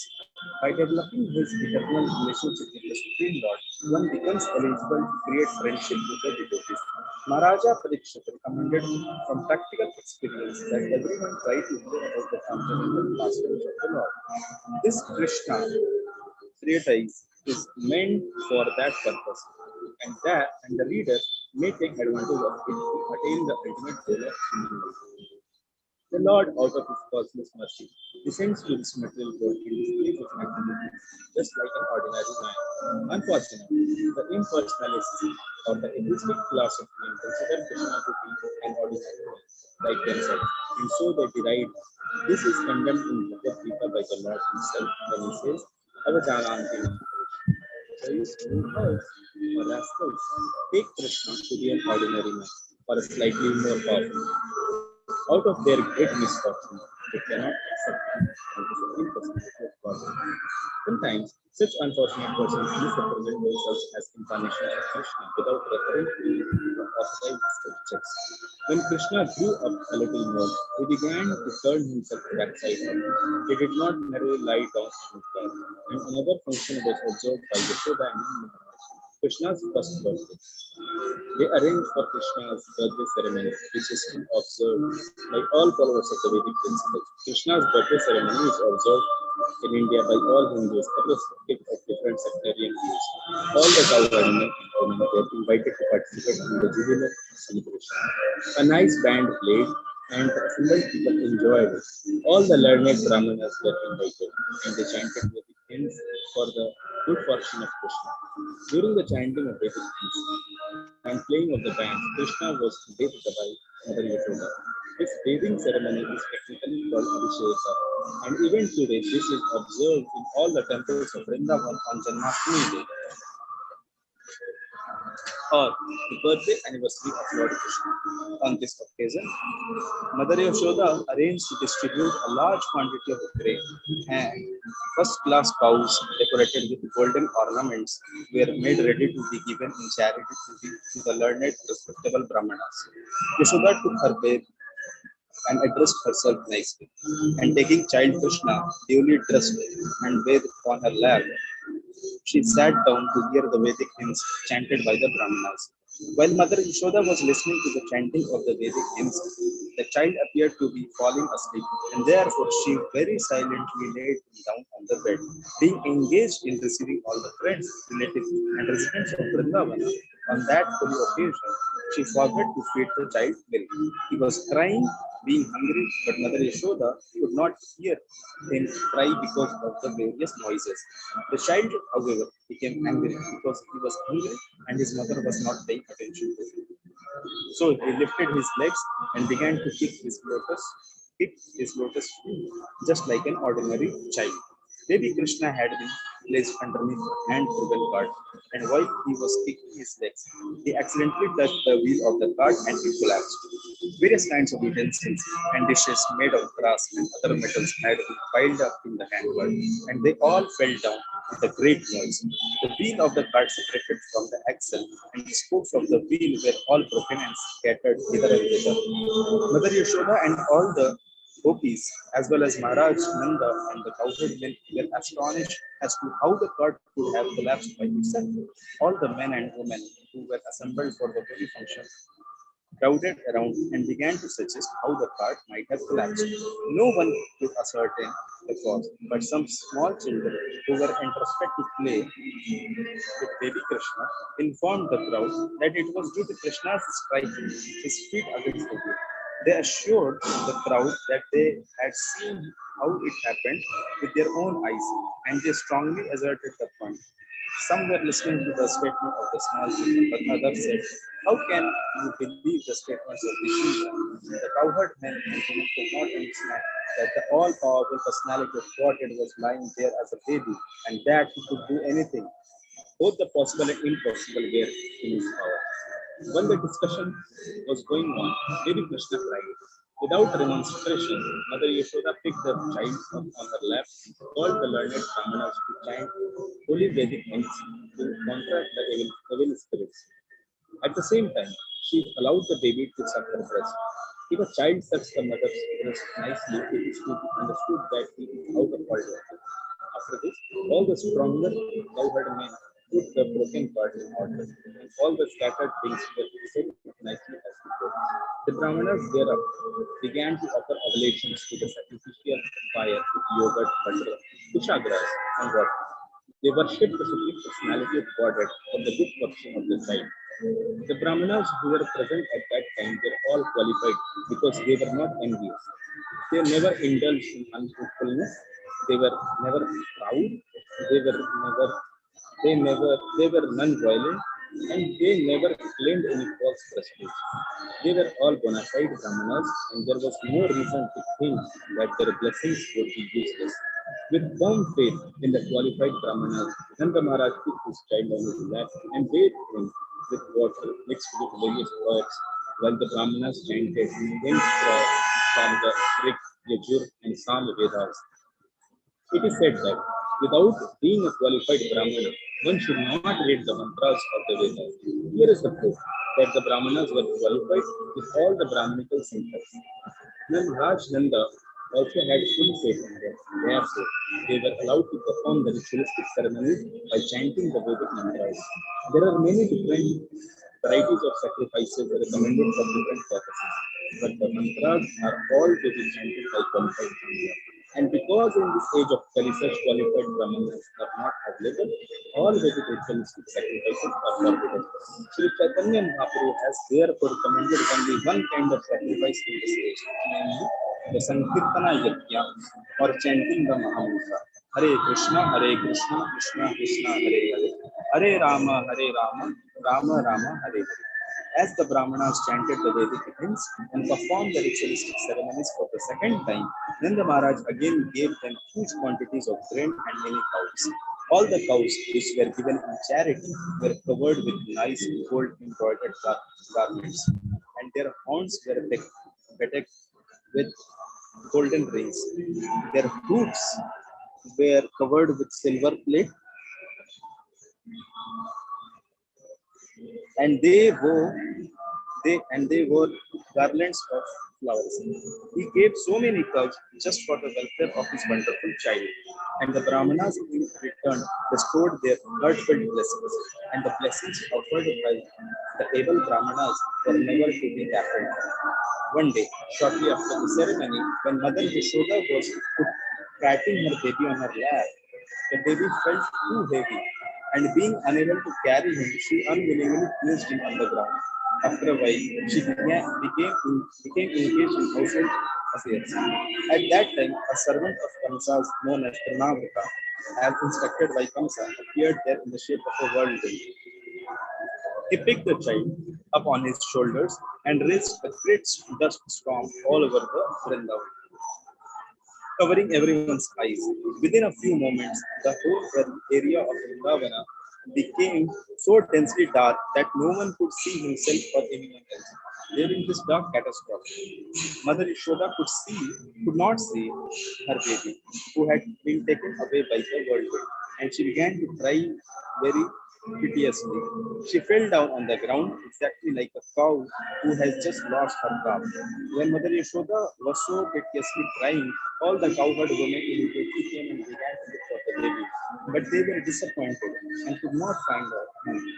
The Trinavrata demon went high into the sky with baby Krishna on his shoulder, but the baby assumed such a weight that suddenly he could not go any further, and he had to stop his whirlwind activities.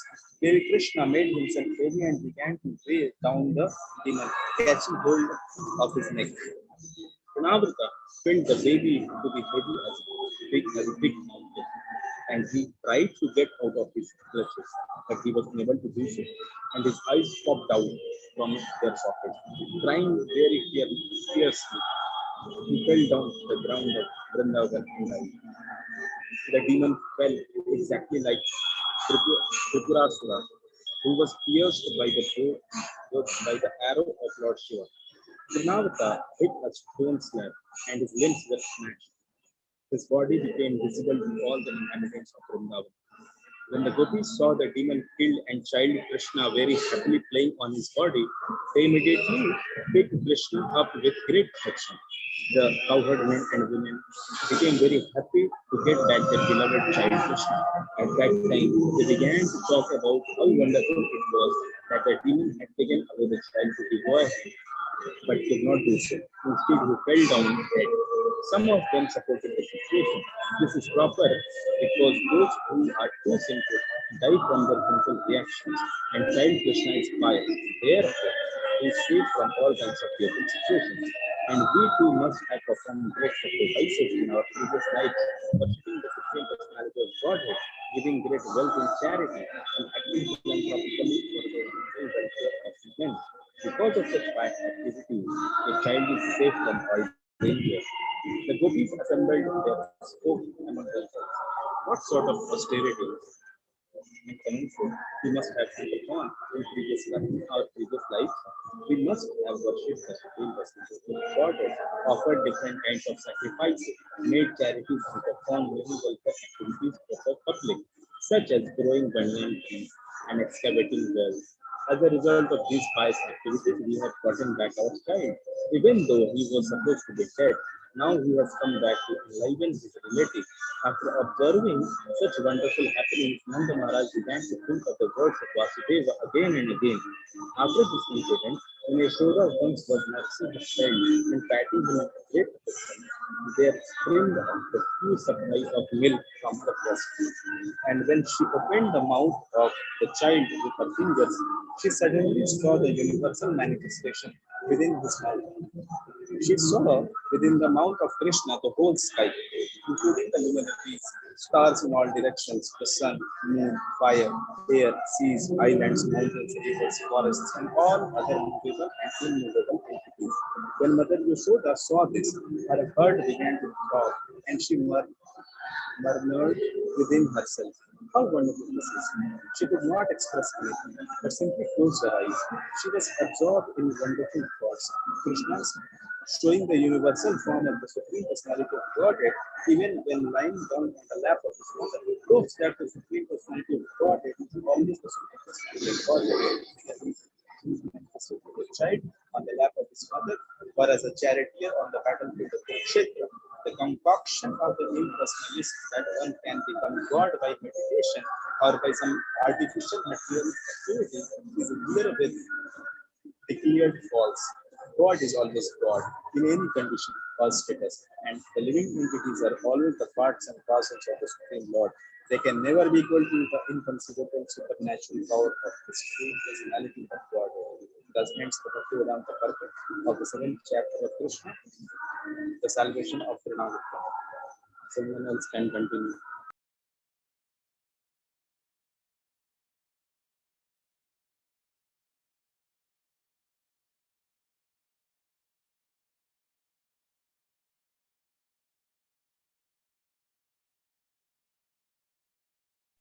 Hari Bol. Hari Bol.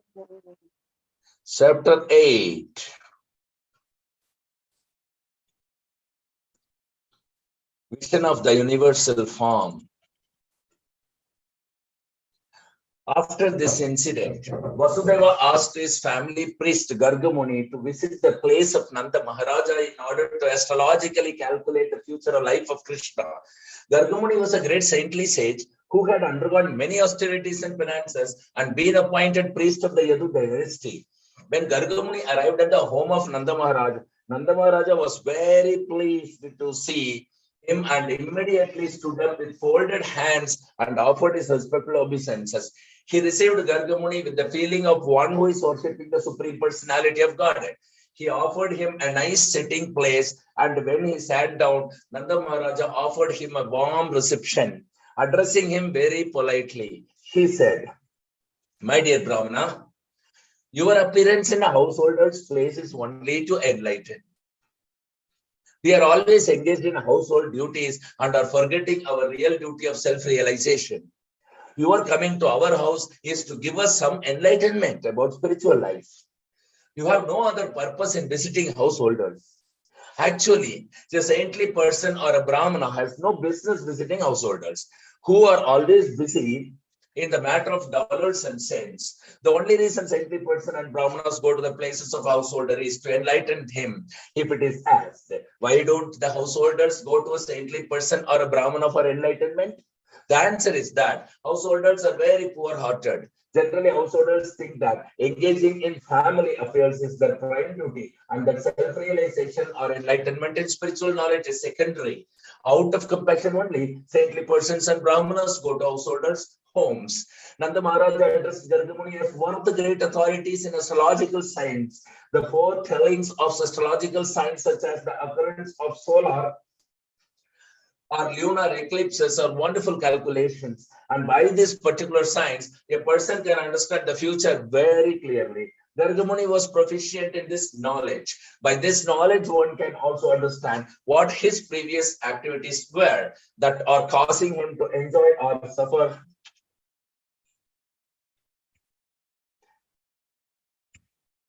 in this life. Nanda Maharaj also addressed Gargamuni as the best of the Brahmanas. A Brahmana is one who is expert in the knowledge of the Supreme. Without knowledge of the Supreme Absolute, one cannot be recognized as a Brahmana. The exact word used is in this connection is Brahmana Vidham, which means those who know the Supreme very well.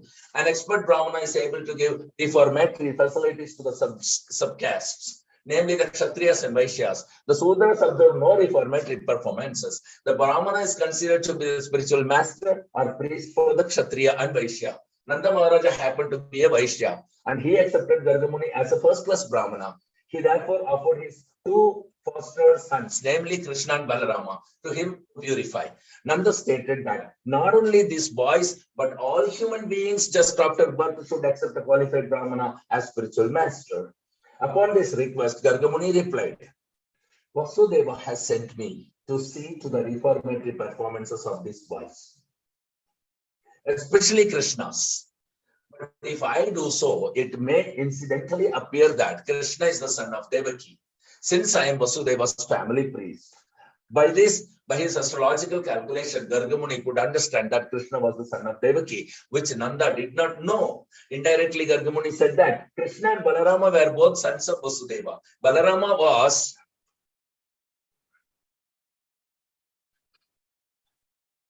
known as the son of Vasudeva because his mother Rohini was present there. But Nanda Maharaja did not know about Krishna. Gargamuni indirectly disclosed the fact that Krishna was the son of Devaki. Gargamuni also warned Nanda Maharaja that if he would perform the reformatory ceremony, then Kamsa, who was naturally very sinful, would understand that Krishna was the son of Devaki and Vasudeva. According to astrological calculation, Devaki could not have a female child, although everyone thought that the 8th child of Devaki was female. In this way, Gargamuni intimated to Nanda Maharaja that the female child was born of Yashoda and that Krishna was born of Devaki, and they were exchanged. Also, the female child Durga had informed Kamsa that the child who would kill him was already born somewhere else. Gargamuni stated, if I give your child a name and if he fulfills the prophecy of the female child to Kamsa, then it may be that the sinful demon will come and kill this child also after the name-giving ceremony. But I do not want to become responsible for all these future calamities. On hearing the words of Gargamuni, Nanda Maharaja said, if there is such danger, then it is better not to plan any gorgeous name-giving ceremony. It would be better for you to simply chant the Vedic hymns and perform the purificatory process. We belong to the twice-born caste, and I am taking this opportunity of your presence. So please perform the name-giving ceremony without external pomp. Nanda Maharaja wanted to keep the name-giving ceremony a secret and yet to take advantage of Gargamuni's performing the ceremony. When Gargamuni was so eagerly requested by Nanda Maharaja, he performed the name-giving ceremony as secretly as possible in the cow shed of Nanda Maharaja. He informed Nanda Maharaja that the son of Rohini would be very pleasing to his family members and relatives and therefore would be called Rama. In the future, he would be extraordinarily strong and therefore he would be called Baladeva. Gargamuni said further, because your family and the family of the Yadus are so intimately connected, and attracted, his name will also be Sankarshana. This means that Gargamuni awarded 3 names to the son of Rohini, namely Balarama, Sankarshana, and Baladeva. But he carefully did not disclose the fact that Balarama had also appeared in the womb of Devaki and was subsequently transferred to the womb of Rohini. Krishna and Balarama are real brothers, being originally sons of Devaki. Gargamuni then informed Nanda Maharaja, as far as your son is concerned, this child has taken different bodily complexions in different yugas, millennia. First of all, he assumed the color white, then the color red, and then the color yellow. And now he has assumed the color black. Besides that, he was formerly the son of Vasudeva. Therefore, his name should be Vasudeva as well as Krishna. Some people will call him Krishna and some will call him Vasudeva. But one thing you must know, this son has had many other names and activities due to his different pastimes. Gargamuni further hinted to Nanda Maharaja that his son would also be called Giridhari because of his uncommon pastime of lifting Govardhana hill. Since Gargamuni was an astrologer, he could understand everything past and future. And thus he said, I know everything about his activities and names, but others do not know. This child will be very pleasing to all the cowherdmen and cows. Being very popular in Vrindavana, he will be the cause of all good fortune for you. Because of his presence, you will overcome all kinds of material calamities despite opposing elements. Gargamuni continued to say, my dear king of Raja, in his previous births, this child many times protected righteous persons from the hands of rogues and thieves whenever there was political disruption. Your child is so powerful that anyone who will come become a devotee of your boy will never be troubled by enemies. Just as demigods are always protected by Lord Vishnu, the devotees of your child will always be protected by Narayana, the supreme personality of Godhead. This child will grow in power, beauty, opulence, everything on the level of Narayana, the supreme personality of Godhead. Therefore, I would advise that you protect him very carefully so that he may grow without disturbance. In other words, Gargamuni informed Nanda Maharaja that because he was a great devotee of Lord Narayana, the Lord had given him a son equal to himself. At the same time, Gargamuni indicated that the son would be disturbed by so many demons and that Nanda should therefore be careful and protect him. In this way, Gargamuni convinced Nanda Maharaja that Narayana himself had become his son. In various ways, he described the transcendental qualities of his son. After giving this information, Gargamuni returned to his home. Nanda Maharaja began to think of himself as the most fortunate person, and he was very satisfied to receive such a benediction in this way. A short time after this incident, both Balarama and Krishna began to crawl on their hands and knees. When they were crawling like that, they pleased their mothers. The bells tied to their waist and ankles sounded fascinating, and they would move around very pleasingly. Sometimes just like ordinary children, they would be frightened by others and would immediately hurry to their mothers for protection. Sometimes they would fall into the clay and mud of Vrindavana and would approach their mothers smeared with clay and saffron. They were actually smeared with saffron and sandalwood pulp by their mothers, but due to crawling over muddy clay, they would simultaneously smear their bodies with clay. As soon as they would come crawling to their mothers, Yashoda and Rohini would take them on their laps and covering them with the lower portion of their saris, allow them to suck their breasts. When the babies were sucking their breasts, the mothers would see small teeth coming in. Thus, their joy would be intensified to see their children grow. Sometimes the naughty babies would crawl up to the cowshed, catch the tail of a calf, and stand up. The calves, being disturbed, would immediately begin running here and there, and the children would be dragged over clay and cow dung. To see this fun, Yashoda and Rohini would call all the neighborhood friends, the gopis. Upon seeing this childhood pastimes of Lord Krishna, the gopis would be merged in transcendental bliss. In their enjoyment, they would laugh very loudly. Krishna and Balarama were so restless that their mothers, Yashoda and Rohini, would try to protect them from cows, wolves, monkeys, water, fire, and birds while they were executing their household duties. Always being anxious to protect the children and to execute their duties, they were not very tranquil. In a very short time, Krishna and Balarama began to stand up and slightly move on their legs.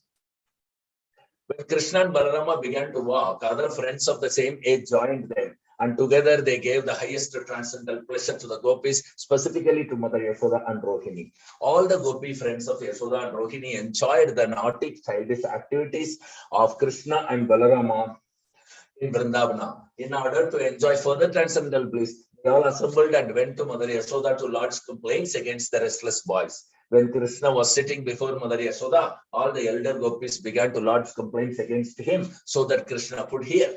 They said, "Dear Yashoda, why don't you restrict your naughty Krishna? He comes to our houses along with Balarama every morning and evening. And before the milking of the cows, they let loose the calves. And the cows drink all the milk of the cows. So when we go to milk the cows, we find no milk. And we have to return with empty pots. If we want Krishna and Balarama about doing this, they simply smile so charmingly that we cannot do anything. Also, your Krishna and Balarama find great pleasure in stealing our stock of yogurt and butter from wherever we keep it. When Krishna and Balarama are caught stealing the yogurt and butter, they say, "Why do you charge us with stealing? Do you think that butter and yogurt are in scarcity in our house?" Sometimes they steal butter, yogurt, and milk and distribute them to the monkeys. When the monkeys are well fed and do not take any more, then your boys say, "This milk and butter and yogurt are useless. Even the monkeys won't take it." And they break the pots and throw them hither and thither. If we keep our stock of yogurt, butter, and milk in a solitary, dark place, your Krishna and Balarama find it in the darkness by the glaring effulgence of the ornaments and jewels on their bodies. If by chance they cannot find the hidden butter and yogurt, they go to our little babies and pinch their bodies so that they cry, and then they go away. If out of fear of these naughty boys, we keep our stock of butter and yogurt high on the ceiling, hanging on a swing, although it is beyond the reach, they arrange to reach it by piling all kinds of wooden planks over the grinding machine. And if they cannot reach, they make a hole in the pot. We think, therefore, that you would better take all the jeweled ornaments from the bodies of your children. On hearing this, Yashoda would say, "All right, I will take all the jewels from Krishna so that he cannot see butter hidden in the darkness." Then the gopis would say, "No, no, no, don't do this. What good will you do by taking away the jewels? We don't know what kind of boys these are. But even without ornaments, they spread some kind of effulgence so that even in darkness, they can see everything." Then Mother Yashoda would inform them, "All right, keep your butter and yogurt carefully so that they may not reach it." In reply to this, the gopi said, "Yes, actually we do so. But because we are sometimes engaged in our household duties, these naughty boys enter our house somehow or other and spoil everything. Sometimes being unable to steal our butter and yogurt, out of anger, they pass urine on the clean floor and sometimes spit on it." Now just to see how your boy is hearing these complaints. All day he simply makes arrangements to steal our butter and yogurt, and now he is sitting just like a very silent good boy. Just to see his face. When Mother Yashoda thought to chastise her boy after hearing all the complaints, she saw his pitiable face, and smiling, she did not chastise him. Another day, when Krishna and Balarama were playing with their friends, all the boys joined Balarama and complained to Mother Yashoda that Krishna had eaten clay. On hearing this, Mother Yashoda caught hold of Krishna's hand and said, "My dear Krishna, why have you eaten earth in a solitary place? Just to see all your friends, including Balaram, are complaining about you." Being afraid of his mother, Krishna replied, "My dear mother, all these boys, including my elder brother Balarama, are speaking lies against me. I have never eaten any clay. My elder brother Balarama, while playing with me today, became angry, and therefore he has joined with other boys to complain against me. They have all combined together to complain, so you will be angry and chastise me. If you think they are truthful, then you can look within my mouth to see whether I have eaten clay or not." His mother replied, "All right, if you have actually not eaten any clay, then just open your mouth. I shall see." When the Supreme Personality of Godhead Krishna was so ordered by his mother, he immediately opened his mouth just like an ordinary boy. Then Mother Yashoda saw within that mouth the complete opulence of creation. She saw the entire outer space in all directions, mountains, islands, oceans, seas, planets, air, fire, moon, stars. Along with the moon and the stars, she also saw all the elements, water, sky, and extensive ethereal existence, along with the waters, the total ego and its products, namely the senses, the controllers of the senses, all the demigods and the objects of the senses like sound and smell. Within his mouth, she also saw the three qualities of material nature, all living entities, eternal time, material nature, spiritual nature, activity, consciousness, and different forms of the whole creation. Yashoda could find within the mouth of her child everything necessary for cosmic manifestation. She also saw within his mouth herself taking Krishna on her lap and having him suck her breast. Upon seeing all this, she became struck with awe and began to wonder whether she were dreaming or actually seeing something extraordinary. She concluded that she was either dreaming or seeing the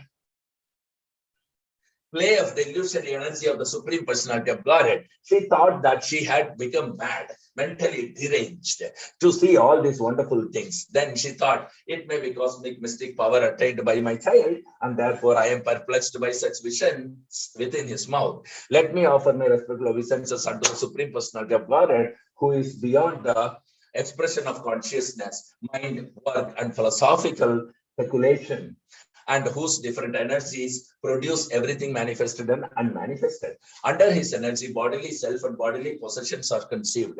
She then said, let me offer my respectful obeisances unto him, under whose illusory energy I am thinking that Nanda Maharaja is my husband and this Krishna is my son, that all the properties of Nanda Maharaja belong to me, and that all the cowherd men and women are my subjects. All this misconception is due to the illusory energy of the Supreme Lord. So let me pray to him that he may protect me always.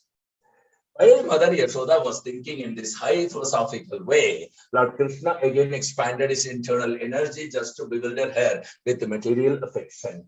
Immediately, Mother Yashoda forgot all philosophical speculation and accepted Krishna as her own child. She took him on her lap and became overwhelmed with maternal affection.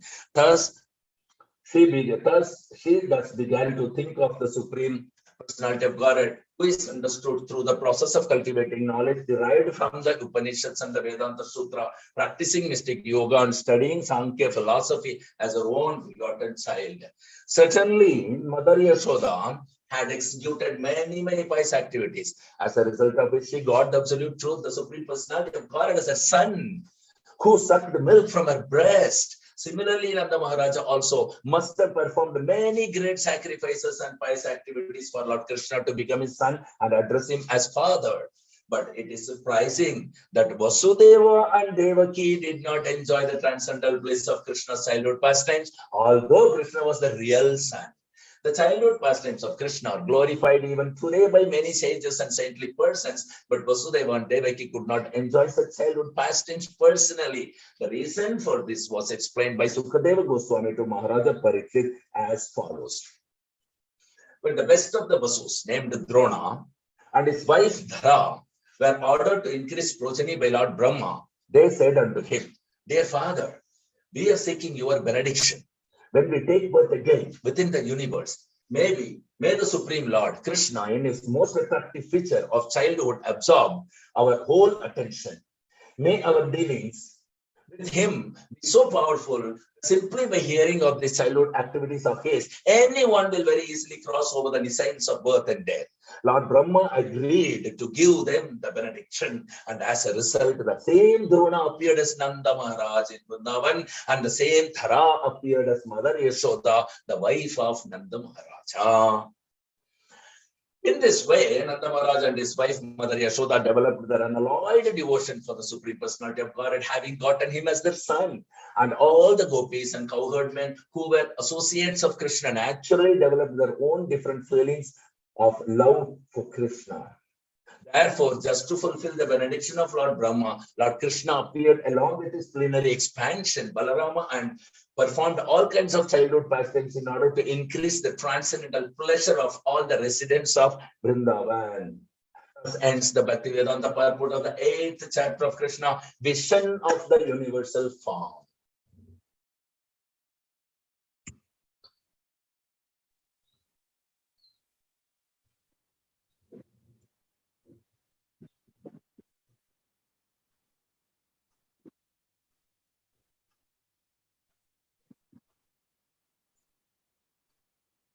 So, anybody would like to continue?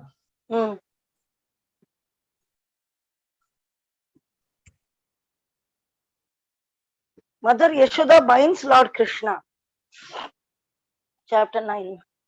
Once upon a time, seeing that her maidservants were engaged in different household duties, Mother Yashoda personally took charge of churning butter. And while she churned the butter, she sang the childhood pastimes of Krishna and enjoyed thinking of her son. The end of her sari was tightly wrapped while she churned, and on account of her intense love for her son, milk automatically dripped from her breast, which moved as she labored very hard, churning with two hands. The bangles and bracelets on her hand tinkled as they touched each other. Her earrings and breast shook. There were drops of perspiration from her face, and the flower garlands which was on her head scattered here and there. Before this picturesque sight, Lord Krishna appeared as a child. He felt hungry, and to increase his mother's love, he wanted her to stop churning. He indicated that her first business was to let him suck her breast, and then she could churn butter later. Mother Yashoda took her son on her lap and pushed the nipple of her breast into his mouth, and while Krishna was sucking the milk, she was smiling, enjoying the beauty of her child's face. Suddenly, the milk which was on the stove began to boil over. Just to stop the milk from spilling, Mother Yashoda at once put Krishna aside and went to the stove. Left in that state by his mother, Krishna became very angry, and his lips and eyes became red in rage. He pressed his teeth and lips, and taking a piece of stone, he immediately broke the butter pot. He took butter out of it, and with false tears in his eyes, he began to eat the butter in a secluded place. In the meantime, Mother Yashoda returned to the churning place after setting the overflowing milk pan in order. She saw the broken pot in which the churning yogurt has been kept. Since she could not find her boy, she concluded that the broken pot was his work. She smiled as she thought, the child is very clever. After breaking the pot, he has left the place fearing punishment. After she sought all over, she found her son sitting on a big wooden grinding motor, which was kept upside down. He was taking butter from the pot, which was hanging from the ceiling on a swing, and he was feeding it to the monkeys. She saw Krishna looking in this way and that way in fear of her because he was conscious of his naughty behavior. After seeing her son so engaged, she very silently approached him from behind. Krishna, however, saw her coming towards him with the stick in her hand and immediately got down from the grinding motor and began to flee in fear. Mother Yashoda chased him to all corners, trying to capture the Supreme Personality of Godhead, who's never approached even by the meditation of great yogis. In other words, the Supreme Personality of Godhead, Krishna, who's never caught by the yogis and speculators, was playing just like a little child for the great devotee as Mother Yashoda. Mother Yashoda, however, could not easily catch the fast running child because of her thin waist and heavy body. Still, she tried to follow him as fast as possible. Her hair loosened, and the flowers of her hair fell to the ground. Although she was tired, she somehow reached her naughty child and captured him. When he was caught, Krishna was almost on the point of crying. He smeared his hands over his eyes, which were anointed with black eye cosmetics. The child saw his mother's face while she stood over him, and his eyes became restless from fear. Mother Yashoda could understand Krishna was unnecessarily afraid, and for his benefit, she wanted to allay his fears. Being the topmost well-wisher of her child, Mother Yashoda thought, If the child is too fearful of me, I don't know what will happen to him. Mother Yashoda then threw away her stick. In order to punish him, she thought to bind his hands with some ropes. She did not know it. She did not know it, but it was actually impossible for her to bind the Supreme Personality of Godhead. Mother Yashoda was thinking that Krishna was a tiny child. She did not know that the child had no limitation. There is no inside or outside him, not beginning or end. He is unlimited and all pervading. Indeed, he is himself, the whole cosmic manifestation. Still, Mother Yashoda was thinking of Krishna as her child, although he is beyond the reach of all senses. She endeavored to bind him to a wooden grinding motor. But when she tried to bind him, she found that the rope she was using was too short by 2 inches. She gathered more ropes from the house and added to it, but still she found the same shortage. In this way, she connected all the ropes available at home. But when the final knot was added, she saw that the rope was still 2 inches too short. Mother Yashoda was smiling. She was astonished. How was it happening? In attempting to bind her son, she became tired. She was perspiring, and the garlands on her head fell down. Then Lord Krishna appreciated the hard labor of his mother, and being compassionate upon her, he agreed to be bound up by the ropes. Krishna, playing as a human child in the house of Mother Yashoda, was performing his own selected pastimes. Of course, no one can control the Supreme Personality of Godhead. The pure devotee surrenders himself unto the lotus feet of the Lord, who may either protect or vanquish the devotee. But for his part, the devotee never forgets his own position of surrender. Similarly, the Lord also feels transcendental pleasure by submitting himself to the protection of a devotee. This was exemplified by Krishna's surrender unto his mother Yashoda. Krishna is the supreme bestower of all kind of liberation to his devotee. But the benediction which was bestowed upon Mother Yashoda was never experienced even by Lord Brahma or Lord Shiva or the goddess of fortune. The Supreme Personality of Godhead, who is known as the son of Yashodananda Maharaja, is never so completely known to the yogis or speculators, but is easily available to his devotees. Nor is he appreciated as the supreme reservoir of all pleasure by the yogis and speculators. After binding her son, Mother Yashoda engaged herself in household affairs. At that time, bound up by the wooden motor, Krishna could see a pair of trees before him, which were known as Arjuna trees. The great reservoir of pleasure, Lord Sri Krishna thus thought to himself, Mother Yashoda first of all left without feeding me sufficient milk. Therefore, I broke the pot of yogurt and disturbed the stock of butter and distributed the stock of butter in charity to the monkeys. Now she has bound me up with a wooden motor, so I shall do something more mischievous than before. Thus he thought of pulling down the two very tall Arjuna trees. There is a history behind the pair of Arjuna trees in their previous lives. The trees were born as human sons of Kubera, and their names were Nalakuvara and Manigriva. Fortunately, they came within the vision of the Lord. In their previous life, they were cursed by the great sage Narada in order to receive the highest benediction of seeing Lord Krishna. This benediction curse was bestowed upon them because of their forgetfulness due to intoxication. This story will be narrated in the next chapter. Thus ends the Bhaktivedanta purport of the 9th chapter of Krishna. Mother Yashoda binds Lord Krishna. Haribol. Anybody would like to read further? Yes, ma'am. Chapter 10. Deliverance of Kuvera and Manigriva. The story of the cursing of Kuvera and Manigriva and their deliverance by Krishna under the all blissful desire of the great sage Narada is here described. The two great demigods, Kuvera and Manigriva, were sons of the treasurer of the demigods. Kuvera, who was a great devotee of Lord Shiva, by the grace of Lord Shiva, Kuvera's material opulences had no limit. As a rich man's son often become addicted to wine and women, so these two sons of Kuvera were also addicted to wine and sex. Once, These two demigods, desiring to enjoy, entered the garden of Lord Shiva in the province of Kailash, on the bank of the Mandakini Ganges. There they drank much and engaged in hearing the sweet singing of the beautiful woman who accompanied them in that garden of fragrant flowers. In an intoxicated condition, the two demigods entered the water of the Ganges, which was filled with lotus flowers, and there they began to enjoy the company of the young girls exactly as a male elephant enjoys female elephants within the water. While they were thus enjoying themselves in the water, all of a sudden Narada, the great sage, happened to pass that way. He could understand that the demigods Nalakuvera and Manigriva were too much intoxicated and could not even see that he was passing.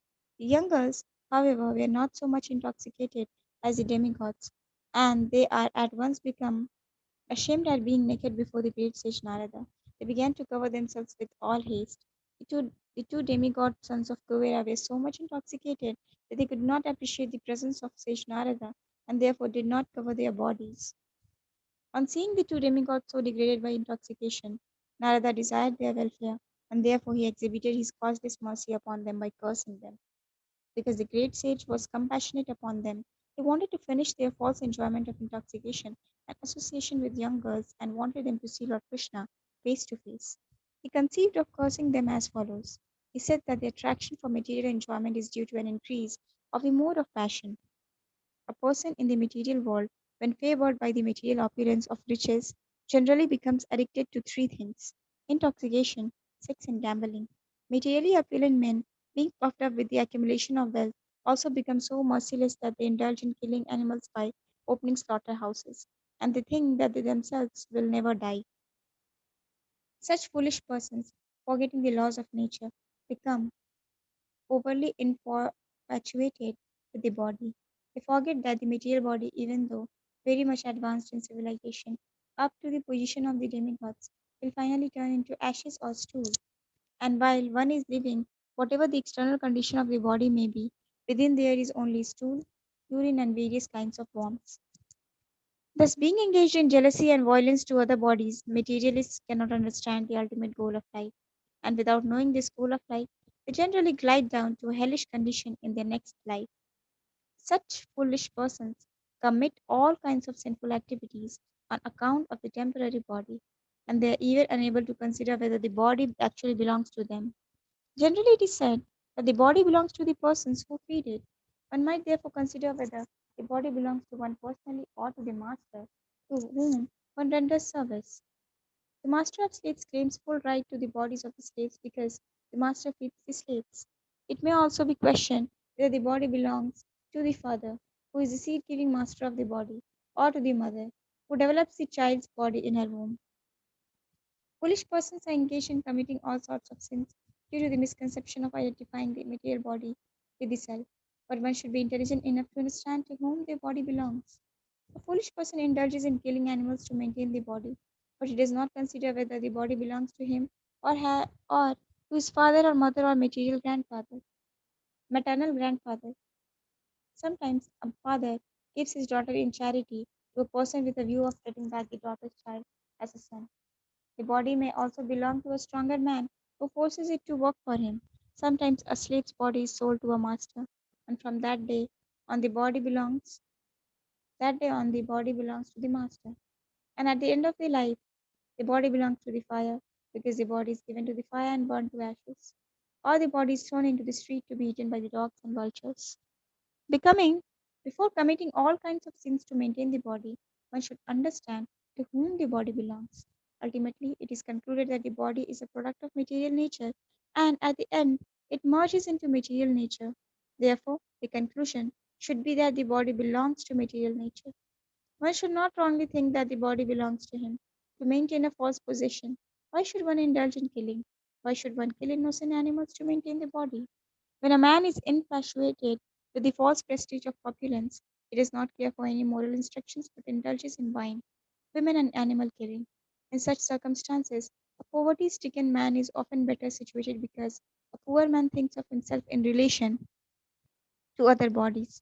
A poor man often does not wish to inflict injuries upon other bodies because he can understand more readily that when he himself is injured, he feels pain. Therefore, the great sage Narada considered that because the demigods Nalukuvera and Manigriva were so infatuated by false prestige, they should be put into a condition of life devoid of opulence. A person who has a pin prick in his body does not wish others to be pricked by pins. A considerate man in the life of poverty does not wish others to be also put in that condition. Generally, it is seen that one who has risen from a poverty stricken life and becomes wealthy creates some charitable institution at the end of his life so that the other poverty stricken men might be benefited. In short, a compassionate poor man may consider others' pain and pleasures with empathy. A poor man is seldom puffed up with false pride, and he may be freed from all kinds of infatuation. He may remain satisfied by whatever he gets for his maintenance by the grace of the Lord.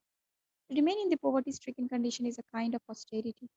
According to Vedic culture, therefore, the Brahmanas, as a matter of routine, keep themselves in a poverty stricken condition to save themselves from the false prestige of material opulence. False prestige due to advancement of material prosperity is a great impediment for spiritual emancipation. A poverty stricken man cannot become unnaturally fat by eating more and more, and on account of not being able to eat more than he requires, his senses are not very turbulent. When the senses are not very turbulent, he cannot become violent. Another advantage of poverty is that a saintly person can easily enter a poor man's house, and thus the poor man can take advantage of the saintly person's association. A very opulent man does not allow anyone to enter his house. Therefore, the saintly person cannot enter.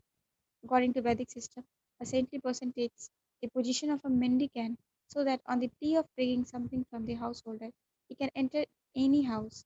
The householder, who has usually forgotten everything about spiritual advancement because he is busy maintaining family affairs, can be benefited by the association of a saintly person. There is a great chance for the poor man to become liberated through association with a saint. Of what use are persons who are puffed up with material opulence and prestige if they are bereft of the association of saintly persons and devotees of the Supreme Personality of Godhead? The great sage Narada thereafter thought that it was his duty to put those demigods into a condition where they could not be falsely proud of their material opulence and prestige. Narada was compassionate and wanted to save them from their fallen life. They were in the mode of darkness, and being therefore unable to control their senses, they were addicted to sex life. It was the duty of a saintly person like Narada to save them from their abominable condition. In animal life, the animal has no sense to understand that he is naked, but Kuvera was the treasurer of the demigods, a very responsible man, and Nala Kuvera and Manigriva were two of his sons, and yet they became so animalistic and irresponsible that they could not understand due to intoxication that they were naked. To cover the lower part of the body is a principle of human civilization. And when men or women forget this principle, they become no better than animals. Neither therefore thought that the best punishment for them was to make them immovable living entities or trees. Trees are by nature's laws immovable, although trees are covered by the mode of ignorance. They cannot do harm. The great sage Narada thought it fitting that although the brothers would be punished to become trees by his mercy, they would continue to keep their memory and be able to know why they were being punished. After changing the body, a living entity generally forgets its previous life, but in special cases, by the grace of the Lord, as with Nalakuvera and Manigriva, one can remember. Sage Narada therefore contemplated that the two demigods should remain for 100 years, in the time of the demigods, in the form of trees, and after that they would be fortunate enough to see the Supreme Personality of Godhead face to face by his causeless mercy, and thus they would be again promoted to the life of the demigods and become great devotees of the Lord. After this, the great sage Narada returned to his abode known as Narayanashram, and the two demigods turned into trees, known as twin Arjuna trees. The two demigods were favored by the causeless mercy of Narada and given a chance to grow in Nanda's courtyard and see Lord Krishna's face to face. Although Child Krishna was bound up to the wooden mortar, he began to proceed toward the twin trees in order to fulfill the prophecy of his great devotee Narada. Lord Krishna knew that Narada was his great devotee and that the trees standing before him as twin Arjuna trees were actually the sons of Kuvera. I must now fulfill the words of my great devotee Narada, he thought. Then he proceeded to the passage between the two trees. Although he was able to pass through the passage, the large wooden motor stuck horizontally between the trees. Taking advantage of this patient, Lord Krishna began to pull the rope, which was tied to the motor. As soon as he pulled, the two trees, with all their branches and limbs, fell down with a great sound. Out of the broken, fallen trees came two great personalities, shining like blazing fire. All sides became illuminated and beautiful by their presence. Two purified personalities immediately came before Child Krishna and bowed down to offer their Cannot respects. hear much. The two purified personalities immediately came before Child Krishna and bowed down to offer their respects and prayers in the following words. Dear Lord Krishna, you are the original personality of Godhead, master of all mystic powers. Learned Brahmanas know very well that this cosmic manifestation is an expansion of your potencies, which are sometimes manifest and sometimes unmanifest. You are the original provider of the life, body, and senses of all living entities. You are the eternal God, Lord Vishnu, who is all pervading, the imperishable controller of everything. And you are eternal time. You are the original source of the cosmic manifestation, which is acting under the spell of the three modes of material nature: goodness, passion, and ignorance.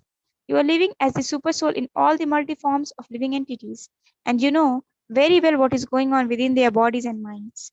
Therefore, you are the supreme director of all activities of all living entities. But although you are in the midst of everything which is under the spell of material modes of nature, you are not affected by such contaminated qualities. No one under the jurisdiction of the material modes can understand your transcendental qualities, which existed before the creation. Therefore, you are called the Supreme Transcendence. Let us offer our respectful obeisances unto the lotus feet of you, Lord Vasudev, the Supreme Brahman, who are always glorified by your personal internal potencies. In this material world, you make yourself known only by your different incarnations. Although you assume different types of bodies, these bodies are not part of the material creation. They are always full of the transcendental potencies of unlimited opulence, strength, beauty, fame, wisdom, and renunciation. In the material existence, there is a difference between the body and the owner of the body. But because you appear in your original spiritual body, there is no such difference for you. When you appear, your uncommon activities indicate that you are the Supreme Personality of Godhead. Such uncommon activities are not possible for anyone in material existence. You, the Supreme Personality of Godhead, cause the birth and death as well as the liberation of the living entities, and you are full with all your plenary expansions. You can bestow on everyone all kinds of benedictions. O Lord, O source of all auspiciousness and goodness, we offer our respectful obeisances unto you. You are the all pervading Supreme Personality of Godhead, the supreme source of peace and the supreme personality in the dynasty of King Yadu. O Lord, our Father, known as Kuvera, the demigod, is your servant. Similarly, the great sage Narada is also your servitor, and only by their grace have we been able to see you personally. We therefore pray that we may always be engaged in your transcendental loving service by speaking only about your glories and hearing about your transcendental activities. May our hands and other limbs be engaged in your service, and our minds always be concentrated at your lotus feet, and our heads always bowed down before the all pervading universal form of your Lordship. When the demigods Nalakuvera and Manigriva finished their prayers, the child, Lord Krishna, the master and proprietor of Gokula, beyond to the wooden grinding mortar by the ropes of Yashoda, smiled and said, It was already known to me that my great devotee Narad Muni had shown his causeless mercy by saving you from the abominable condition of pride due to possessing due to possessing extraordinary beauty and appearance in a family of demigods. He has saved you from gliding down into the lowest condition of hellish life. All these facts are already known to me. You are very fortunate because not only were you cursed by him, but you had the great opportunity to see him. If someone is able, by chance, to see face to face a great saintly person like Narada, who is always serene and merciful to everyone, then immediately that conditioned soul becomes liberated. This is exactly like being situated in the full light of the sun. There cannot be any visionary impediment. Therefore, O Nalakuvera and Manigriva, your lives have now become successful because you have developed ecstatic love for me. This is your last birth within material existence. Now you can go back to your father's residence in the heavenly planets, and by remaining in the altitude of devotional service, you will be liberated in this very life. After this, the demigod circumambulated the Lord many times and bowed down before him again and again, and thus they left. The Lord remained bound up with ropes to the grinding mortar. Thus ends the Bhaktivedanta purport of the 10th chapter of the Krishna, deliverance of Nalakuvera and Manigriva. Someone else can continue. Hari Bol. Prabhu had to do Gayatri, I think, and some break is required for everybody. Yeah. How long?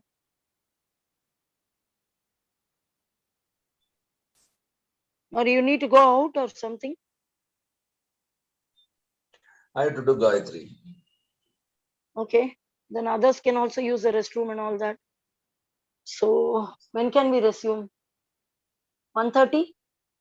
Yeah. Is this okay with everybody? 10 chapters we finished. We'll try to finish another 5-10 chapters. It'll be nice.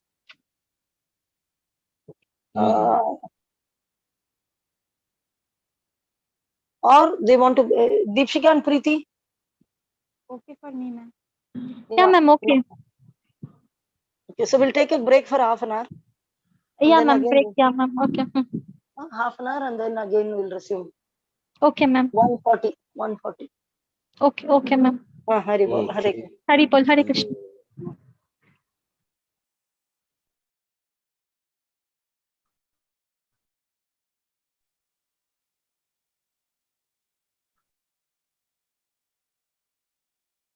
Hari Bol.